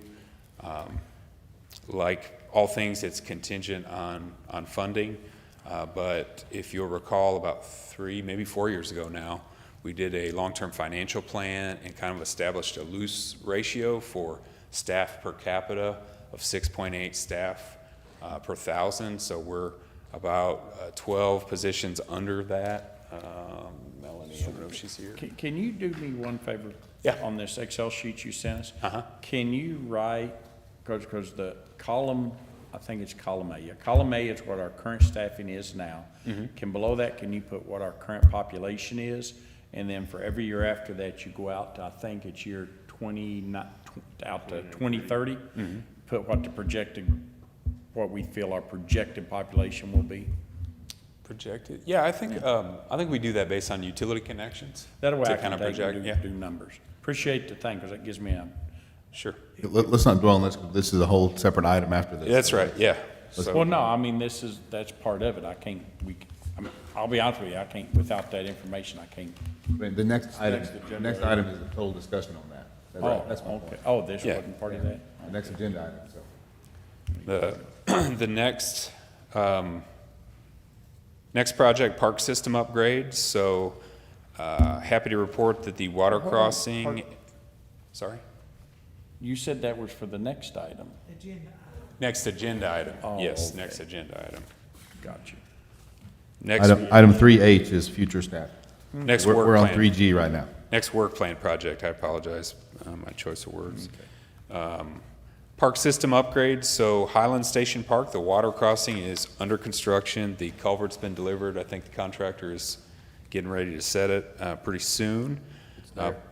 Go ahead. It's been set. It's been set, great. The box is there. Like to thank Public Works. They've been busy planting trees when they've gotten a break from the rain, mostly in Highland Station. So I think, is the berm?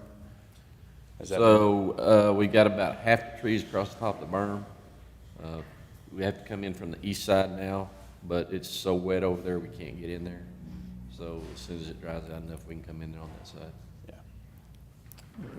The trees that we planted, what are we doing to make sure they survive? We have irrigation over there. Oh, you do? Yep. Okay. We ran a line. Opal Joe and Brian Schwingler, this is actually an action item, our last action item of tonight's agenda. Yeah, that's 3I, so we don't need to discuss that right Yeah. now, so. This was a result of the Parks Town Hall we had, plus recommendations from Parks Board. We'll get to that later. Switch yards under construction. Have they had any rain delays, the expansion? Yeah. Yes, they have had rain delays, and it's also delayed the county getting in there to expand the piece of paving to the west, which is the gap between the sidewalks that's down there now. We're putting down. Is that the one that I've been bugging you about? Yeah. So we're putting down. All right, that just ticked me off when I came it was on the first meeting like a month ago, and then I came back 2 weeks later, it was still there, there was a gap. They had poured concrete another spot, so that really upset me. So why can't we, it's 20 feet, I'll go get some concrete, we can fill in, I got some rebar in my yard, let's fix the damn thing. So that is where the asphalt extension's going. Okay, So until then, we're gonna put some road base in there. He's probably gonna put down there tomorrow, so you can have at least a dry spot to walk. because it's gonna be muddy again, and people are gonna be walking on it, and it's just gonna make me angry, so please, let's get it fixed. Two remaining projects are carryovers, the the shelter management plan. So it is all but complete, I believe. I believe the Animal Advisory Board had tried to meet to approve it, recommended to the City Council in April, but had some quorum issues. Yeah, the Animal Shelter Advisory Board has met on 3 occasions this year and to discuss it. One time they couldn't make a quorum to vote on anything. We had to reschedule the third meeting until April the 30th. So just a few days ago, they discussed it again. I think we're putting the finishing touches on that, and we'll hopefully bring you a recommendation from the advisory board shortly. If not in the May meeting, then probably the first June meeting. Last project was a carryover. You'll recall I believe it was our first March meeting presentation from Baker Tilly. We will be working with direction from y'all on a plan to fund option 2, which was the consultant's recommendation, kind of a two-step, 2 actions for the City Council. They're recommending that our current classification in salary and step plan be completely replaced. So the council would adopt that as being our pay plan, and then through the budget, fund it to some degree. This has not been decided. Somebody on Facebook made a statement that, the mayor and myself said, we're going to raise your taxes to give employees raises. This is not correct. Maybe a fictional Casper the Friendly Ghost character, but ultimately you will make this decision. So that's kind of where we are. I will ask one more time, and maybe again, I have not heard any feedback from the City Council. Follow-up meetings requested with Baker Tilly. We're happy to arrange that if you have further questions. I feel like the presentation was pretty thorough. Okay, no, I got Yeah. it. So all I'm saying is if you have questions about their recommendation, about the salary and step plan, please let us know. We can arrange those conversations. Since the last time we spoke, Ms. Kent with Baker Tilly met with staff to explain. Now, naturally, staff had questions, and I've told everyone that, the City Council's still making decisions. The first step would be to adopt a change of the pay plan, and then, as I mentioned, to fund it to whatever degree you deem fit through the budget. At the meeting we had, I specifically asked what's the council's next steps to get this done. I mean, I thought it was a very good presentation. I mean, do we need to have a refresher review and make a decision to adopt that portion? So I'm happy to bring the compensation and classification plan to our next meeting. You can adopt it, but like I say, the caveat will be funding it in the future, Right. which It's will a be two-step ongoing. process. Number one is to Yeah. adopt it, which I think we're ready to do that now. So if that's the Funding- desire, I'm happy to bring it Discussing forward. this later, yeah. But Yeah, So, I'm ready to bring that. yeah, we're happy to bring that next meeting. make it happen. All right, happy to do that. That concludes our update. This will be in our monthly report, and happy to get those milestone markers, as was mentioned, and we'll keep moving forward. All right, so now we can move to item 3H, future staffing presentation timeline. Yep, so if there are specific questions with specific departments, defer to everybody here to pitch in and help out. Our general thought is that the biggest hurdle is addressing the salary recommendations for existing employees before we add new positions. Sort of priority, you saw a lot of new positions. Once the police department is fully staffed, we're still down 6 officers, I believe. Based on population, we do need to add more, but it doesn't make practical sense until we've filled our vacancies and or addressed salaries for our folks that are here. So with that, happy to answer any questions. All our department heads be happy to answer questions. I'm going to make some assumptions here on a couple of them, senior center and library, that we don't need these until we open a new building. Is that a fair assumption? Is Ellen still here? There she is. Is that a fair assumption? Am I? Okay. Which for us would mean not in this calendar year budget, but pretty close to 25. The only one that I think we could use before that is the Children's Youth Assistant. Okay. We could use that tomorrow. Christy and Angela are run off their feet trying to get to all the daycares and all that stuff, and they could really use the help. So that one, as soon as possible. Gotcha, okay. The others, yeah. I would love to have them a little before we open so that we have time for training and, you know, to really get installed into the new building, but, yeah. Great, thank you, Ellen. So,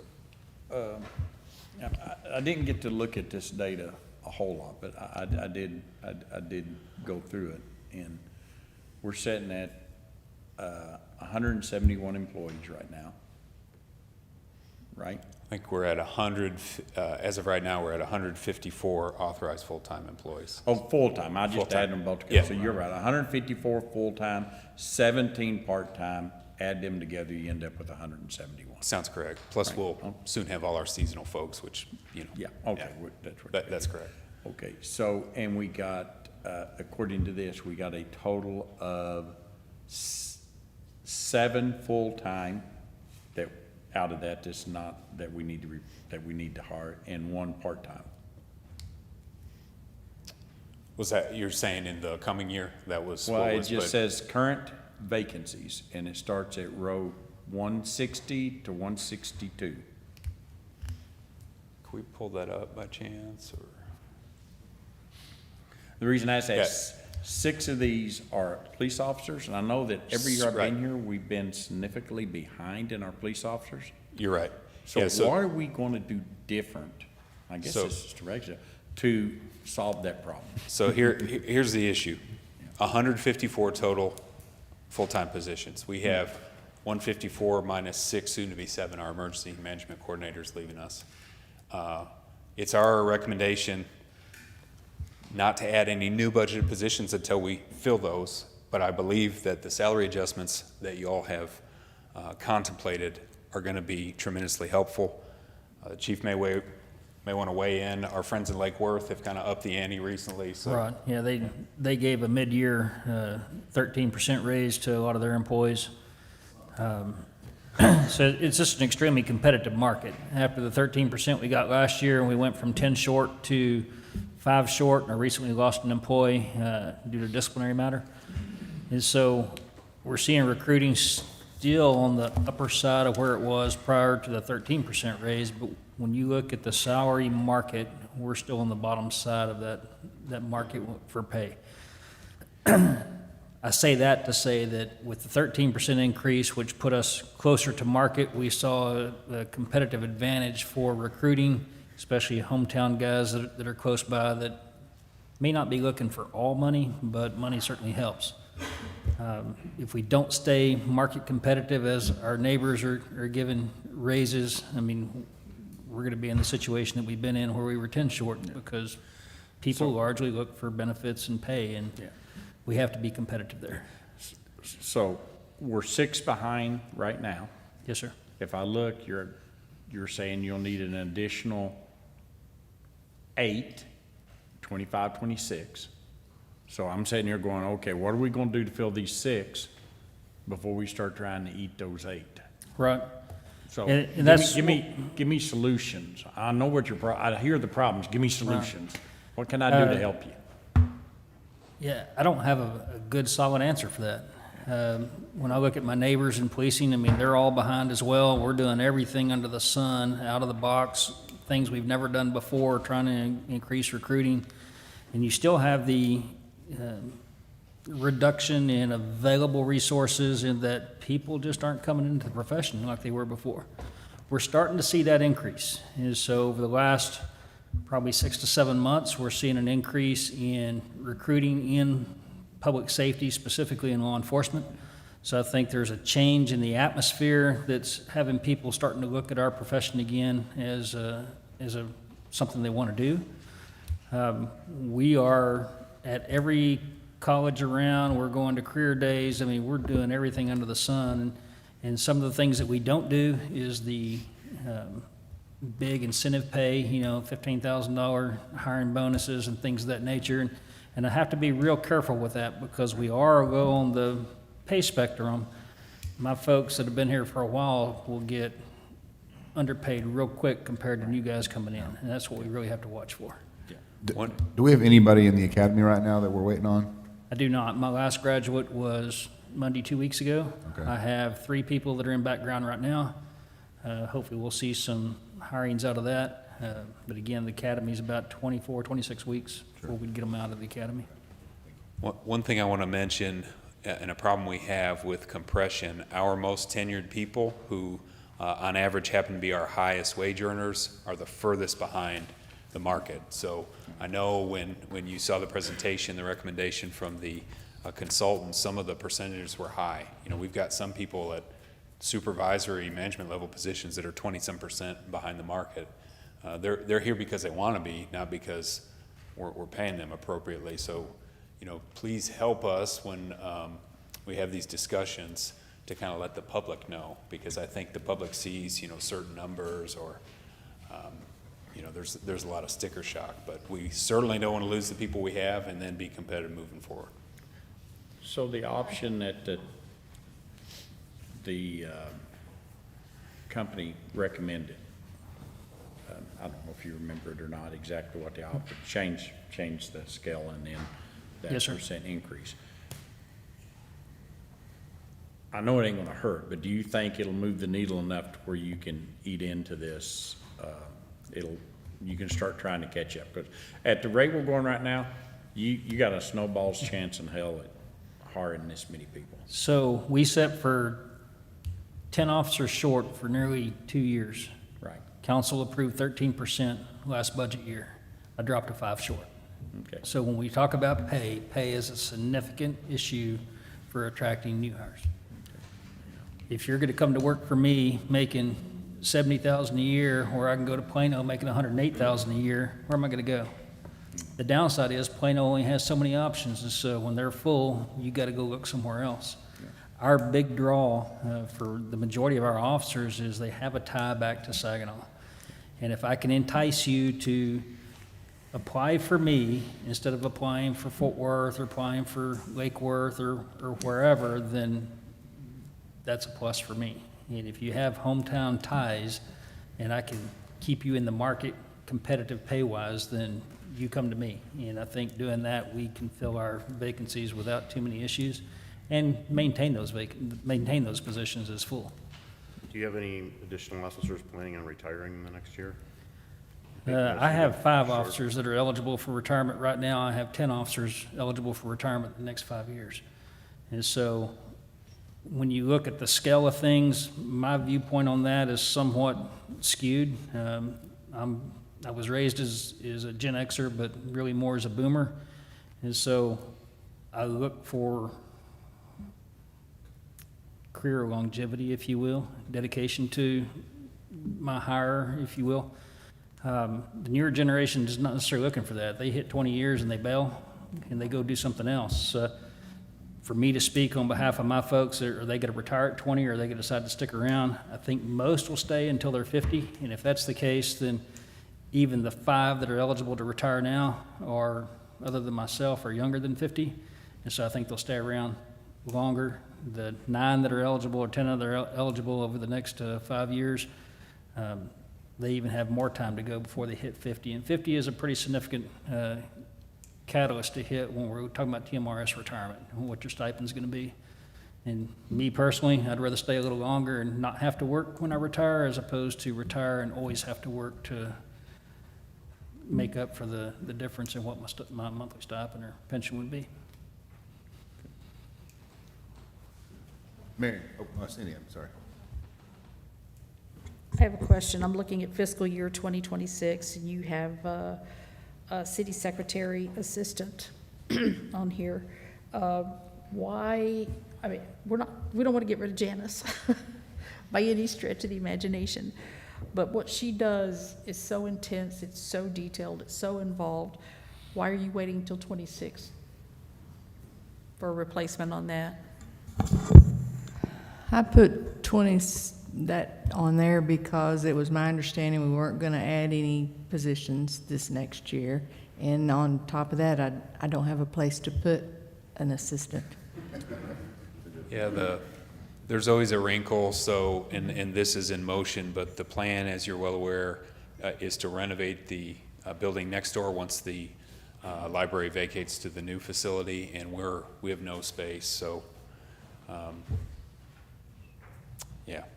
I mean, I agree with you. I would love to give Janice at least a part-time help because I think her position is that important and also that overworked. So how we can do that, I don't know, but let's think about it. Let's really go into this budget here and think about how we can maybe do a part-time somebody. I think that'd be great. And figure out, I can't tell you where to put them. I know these are not prioritized, but I think this is one that we need to. I would 100% agree, yeah. Anything else on staffing? We'll come back to this. This is not the first or last time we'll see this, so we'll have a lot more to chew on this, but. So we'll bring you the salary plan recommendation for your adoption next meeting, and that's an important next step.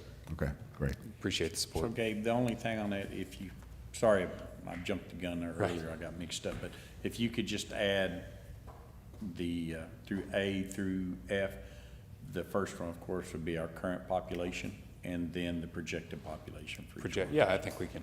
Do we get that from COGS? Where do we get that? Yeah, COG projects population every year. We project population kind of based on utility accounts and customer connections, so, yeah. Could we also add what the projected figures would be for the salaries for at least 25? We don't have to do it for 26 and on. I guess, can you explain that? Well, I mean, for example, you have fire administrative assistant support position, one person. Are we looking at $20,000 What for the this cost- position, Yeah, or $100,000? I think we can get that to you, yeah, every position, absolutely. I mean, just for 25, not for Sure. 26 and on? Yeah. happy And we to can do add that. those as the time goes on. Again, it gives us an idea of what we're facing in our budget. We never had this before. This is great just for us for planning purposes. Oh, yeah. Thinking about I was what even saying, this is information, yeah. very good, Gabe. It's a Appreciate good it. start, yeah. Yeah, very good, thank you. All right, then moving on, since it is getting late. 3I, consider action regarding award of contract for park improvements at Opal Joe Jennings Memorial Park and Brian Swinger Memorial Park, et cetera, et cetera. Randy Newsom, Director of Public Works. Thank you, Mayor and Council.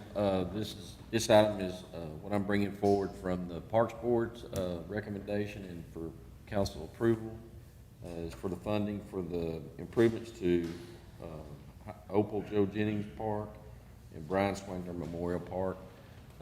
These were two parks that were chosen by the Parks Board. They did a really good job. We had a town hall meeting and took the input from the citizens that attended and applied those to the concept plan and come up with these two designs that the Park Board went back and looked at, voted on, and is bringing forward to y'all.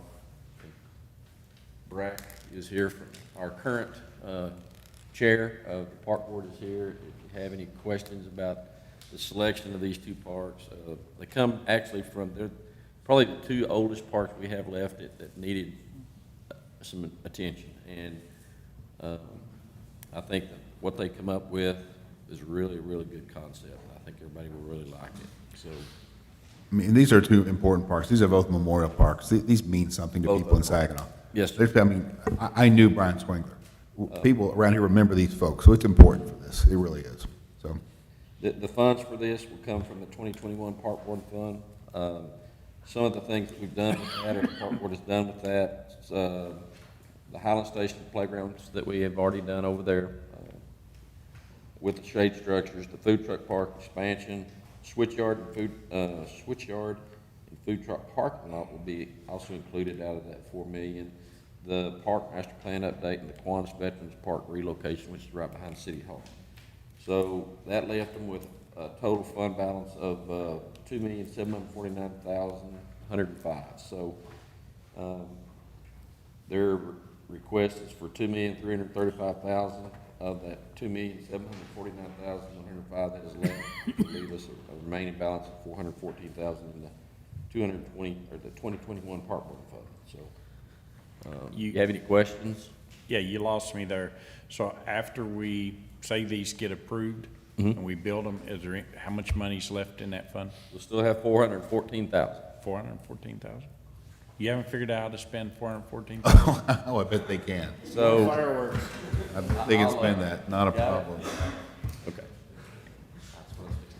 So our original plan, over at the Switchyard, we're expanding the facilities, we're getting more people coming in, and so we thought best possible use is to expand the restroom facilities, because we're going to have more people in. We don't want people standing in line. Right now, we have 2 restrooms over there.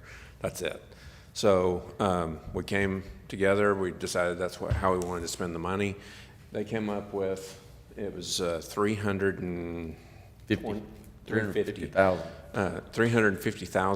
to put a restroom in over there. That's a big, big number. And we talked about it a lot. We went back and forth. We asked if there's any way we could possibly build one cheaper, because this was the restrooms that we've been buying, which are the anti-graffiti, and we've gotten really good results out of them.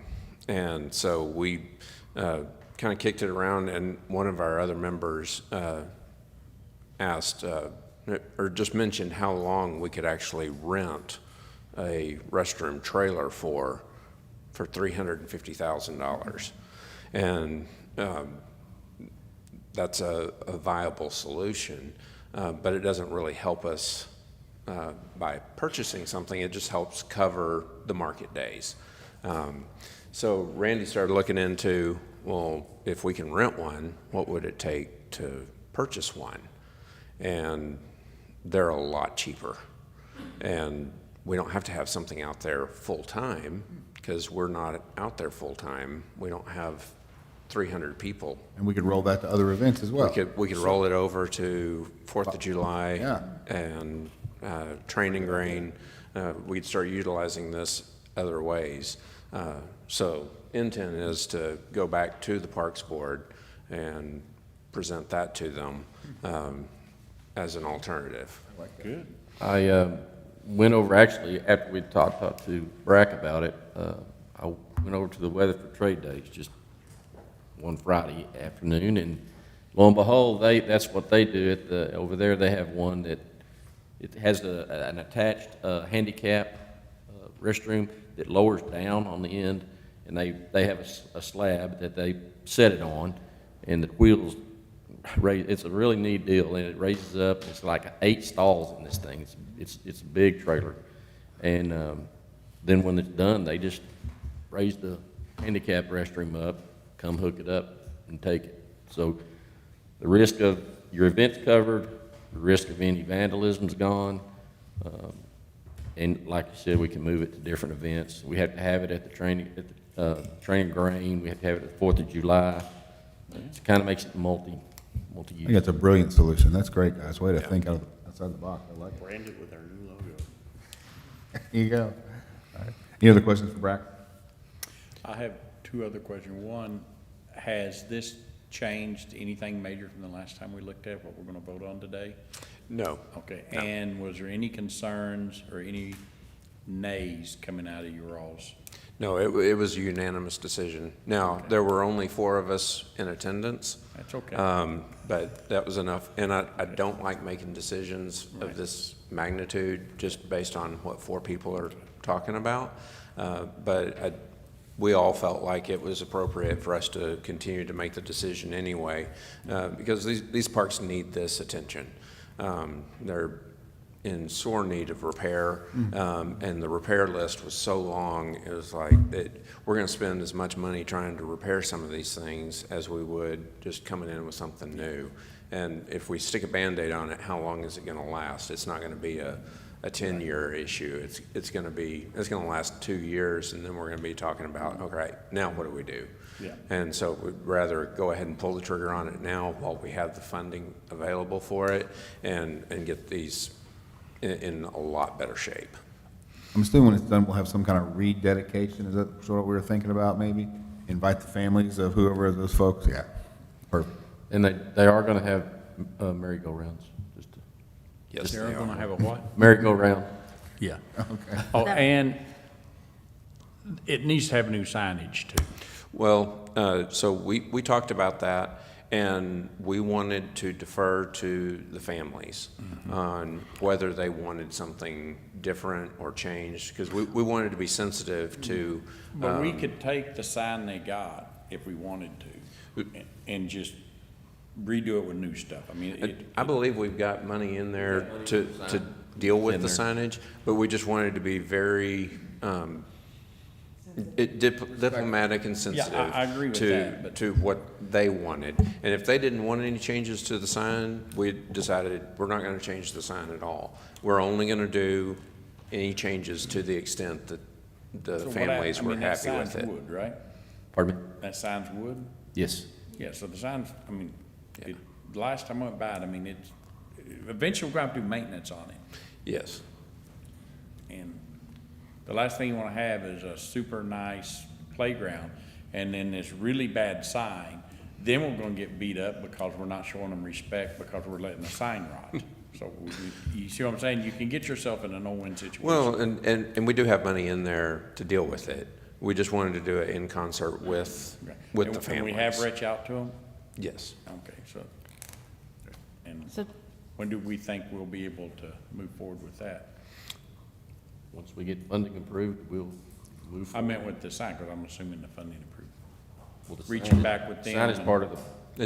It's a part of the package, so. Oh, okay. It'll happen all at the same time. Any other questions for Brack? Yes. Oh, go ahead. So back to the playground equipment, you know, a lot of people, and I see a lot of folks over at the Opal Joe Jennings playground because it's close to me. A lot of people come in from out of town and they like it because of the uniqueness of the playground equipment. Happy to hear, and I know kids are going to be excited that, you know, the merry-go-rounds are going to stay. They'll be different, but they're still merry-go-rounds. Are you talking about swapping things out or just trying to keep the same basic style or type of playground equipment out there? It's definitely a change in the type of, I mean, there's still play structures. They don't look anything like the new ones proposed, don't look We're anything. still going to have swings and slides. Yeah, like- we'll still have swings. And merry-go-rounds. And they're stuff like- covered. Right. Structures. The swings won't be covered, but the play structures will be. Okay. I mean, you know, with those swings, you got to try to go up as high as you can. That's right, you gotta flip them over. Yep. All right, anything else for Brack? Thanks, sir. Appreciate it. All right, any other questions on this? Any other comments, issues, concerns? If not, I'll entertain a motion. Mayor, I make a motion, we approve the contract for the park improvements as presented. Have a second? Mary, second? All right, and Janice, my screen is dead, like dead, like goodbye, dead. So I can't vote. Raise your right hand. You do that? Yeah. That's illegal. All right, all in favor, raise your right hand. Motion passed. Thank y'all. Hey, I've got to vote twice. I voted there and here. Yeah, I did too. All right. Oh, look, it said you did it. There you go, Janice. There you go, we're good. All right, item 4A at 9:42, for a public hearing. Consider action regarding adoption of a lot of things. So I'm not going to read it all. I will let Chief Spears and Larry Little explain. Thank you, Mayor. We're going to turn it over to Building Official Larry Little and the Fire Marshal John Cook, but this is a routine process of us going through and updating our model codes on a periodic basis, and I will let them expand on that. Okay. We're expanding it to other folks for experience. I gotcha. Hello, Mayor, Council. So yeah, essentially tonight, I'm gonna kind of keep it short and sweet. We're adopting a lot of various codes. Those codes are what we use on a daily basis in our professions. These are going to be a range of all the international building codes of the building code, residential code, plumbing, fire, electrical, etc., all the way down the board. With the adoption of COG amendments. So we've been making some COG amendments to make building in Saginaw a little bit easier for residents in this region, being that international codes are. Will you explain what COG is so everybody understands? COG, North Central Texas Council of Governments, is who the boards are that go through these codes and make sure that the regional practices are met and that we can make adoptions based off of what we do in this region and not what we do in, you know, Maine or in Washington or something like that. So we only do it to the centralized portion of North Texas. Do you have anything on the fire side? No. No. So essentially the same stuff. It's the first time doing a code adoption, so bear with me if there's any questions or anything like that. I have. The COG amendments that I have on the building side is going to be the International Building Code. We have a few various ones that we've gone through, picked out the ones that best meet our needs and not everybody's needs, but more of the city of Saginaw's needs and what we see on a daily basis, that we've kind of gone through and picked out. The next ones are the 2021 International Residential Code, which that actually benefits all of our new home builders, our residential multifamily dwellings in that case. Kind of gives out a good layout of all that, and I do have those examples here. I don't know if you'll give it to them for the examples. I'm sure they don't. Still a Tell us majority. about it. Also, the International Plumbing Code, there's some changes in there that we make changes on.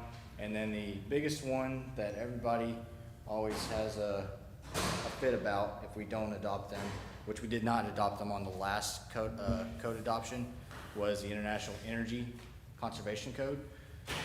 There's a lot of things that we are mandated to adopt in the Energy Code Conservation, but on this one, we've actually gone with the COG amendments, which makes it easier for multifamily dwellings to build, and they have more, like I said, more regional practices that they can follow versus what they do up in Amarillo versus what they do down in Houston, more humid climates, because it all changes in those areas. So, Is this the first time we've adopted that ordinance period? no, I don't believe in the, whenever I first started, I started under the 2012 I-codes. Whenever I started, that was back in 2016 ballpark. We were still under the 2012, and I believe, which we did do amendments. There were a few amendments. Now we have more people on the boards that are saying we need to do this, and if we don't do this, it's almost impossible to build. Was your question for the energy code? Yes, that's all Specifically? about the energy. I think that's what he's wanting to know. Have we had an energy code adoption in the past? Yes. We just did not do it on the 18. Okay, so what energy code are we currently on? Under the 2018. That's currently what we are adopted, or under right now. And tonight we're presenting the 2021. Okay. What is the code we're under right now? What year model? 18. 18. Okay. We are under the 18. But without the COG amendments, I think, is the distinction. Yes, We're and- adopting the energy code this time along with the amendments, because I know from building the fire station, there were some things in that code that were really challenging to meet That's and what not I'm really worried meeting the about. intent, and the amendments are made best practices for our region to try to address that. We're going to the 2020 or 2024? 21. 2021? Yeah, we're- Three-year cycle. Okay. So every 3 years, a new cycle comes. Yeah. In past practice, we did, they do come in 3-year cycles. Yeah. We would skip a cycle because there's cost involved and staff education to get there. But some of the changes here recently are pretty frequent. So we're going from the 2018 to the 21, because we've done a big study on that. And then here in short order, we will be going to the 24, but those codes will have to come out. Again, the staff will have to really look at those to understand them and make sure that there's no complications in that. The codes aren't always perfect, so they're rarely adopted at first introduction. So I'm nervous about this energy one. So what's the difference between 2018 and 2021? What are we? So in the and this is my knowledge from it, as far as being able to do my daily routines and then also look at the new codes that are coming out that we have in our possession. The 2018, we are under the climate zone 3. There's 6 climate zones? There's 6 climate zones. We're under 3, so we're right in that midpoint. In the new 2021, we go up to climate zone 2, which is less restrictive. So as you go up that chain, you're less restrictive of what's required. So right now, like window permits, we have to look at a certain number on those windows, or a certain number of how much R values up in your attic or walls, etc. In this new one, it's becoming to where we don't have to meet what the Region 3 window requirements are. Now we can be a little less restrictive because we're more of a dry instead of a humid climate now. That's what they're classifying us now as a dry climate, not a humid climate anymore. So it is just minor changes. It won't change everything throughout the board, but it will make some significant changes to where it's less restrictive. And instead of 3 air exchanges per hour, now you can do 5 air exchanges per hour on energy compliance. So if you're familiar with that, that was a big jump from going 5 to 3, now we're going back up to 5. So it makes it a little bit easier on everybody. And I don't know if we're able to even not have an energy code. You have to. Yeah, so You have to. we don't have the option not to have an energy code we're adopting. This is consistent across the region and adopting the COG amendments make it consistent throughout the region so it's not confusing for contractors and we run into complications on projects where they don't know what the standard is. Because I know that's the standard that even defines water, like your toilet and your, That's the plumbing, yeah, well, that plumbing and code, like but your yes. faucet coming out. Yep, plumbing code, Yeah. yep. It pretty much addresses everything, all the codes do, model codes. Yes. But that's kind of what we bring forward.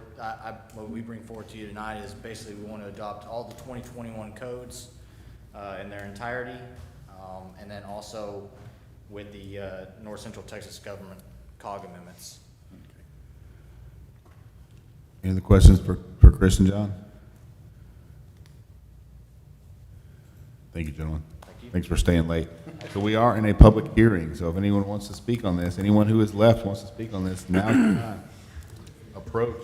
I think they all left. We wore them People out. did leave, so. Seeing none at 9:51, I'll take us out of a public hearing, and I'll entertain a motion. Mayor, I make a motion that we approve the adoption of all the national codes that he listed below. Cindy, second?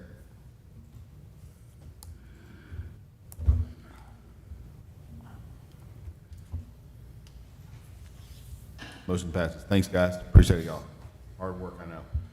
All right, executive session, item 5D, building improvement grant.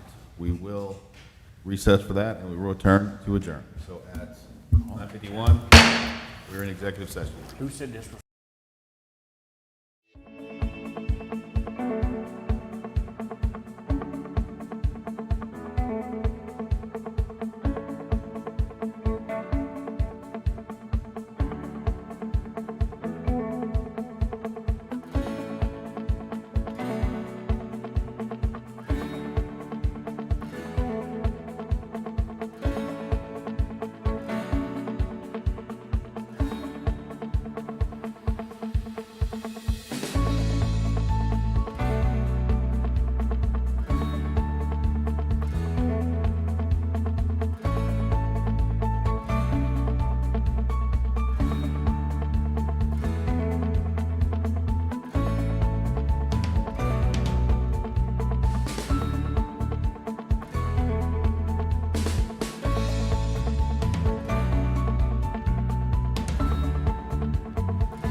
And they. I'm tired of sitting on this thing. Yeah. All right, at 9:57, we're back in regular session. I'll entertain a motion to adjourn. I make a motion, we adjourn. Cindy? Second, Valerie, second. third, fourth.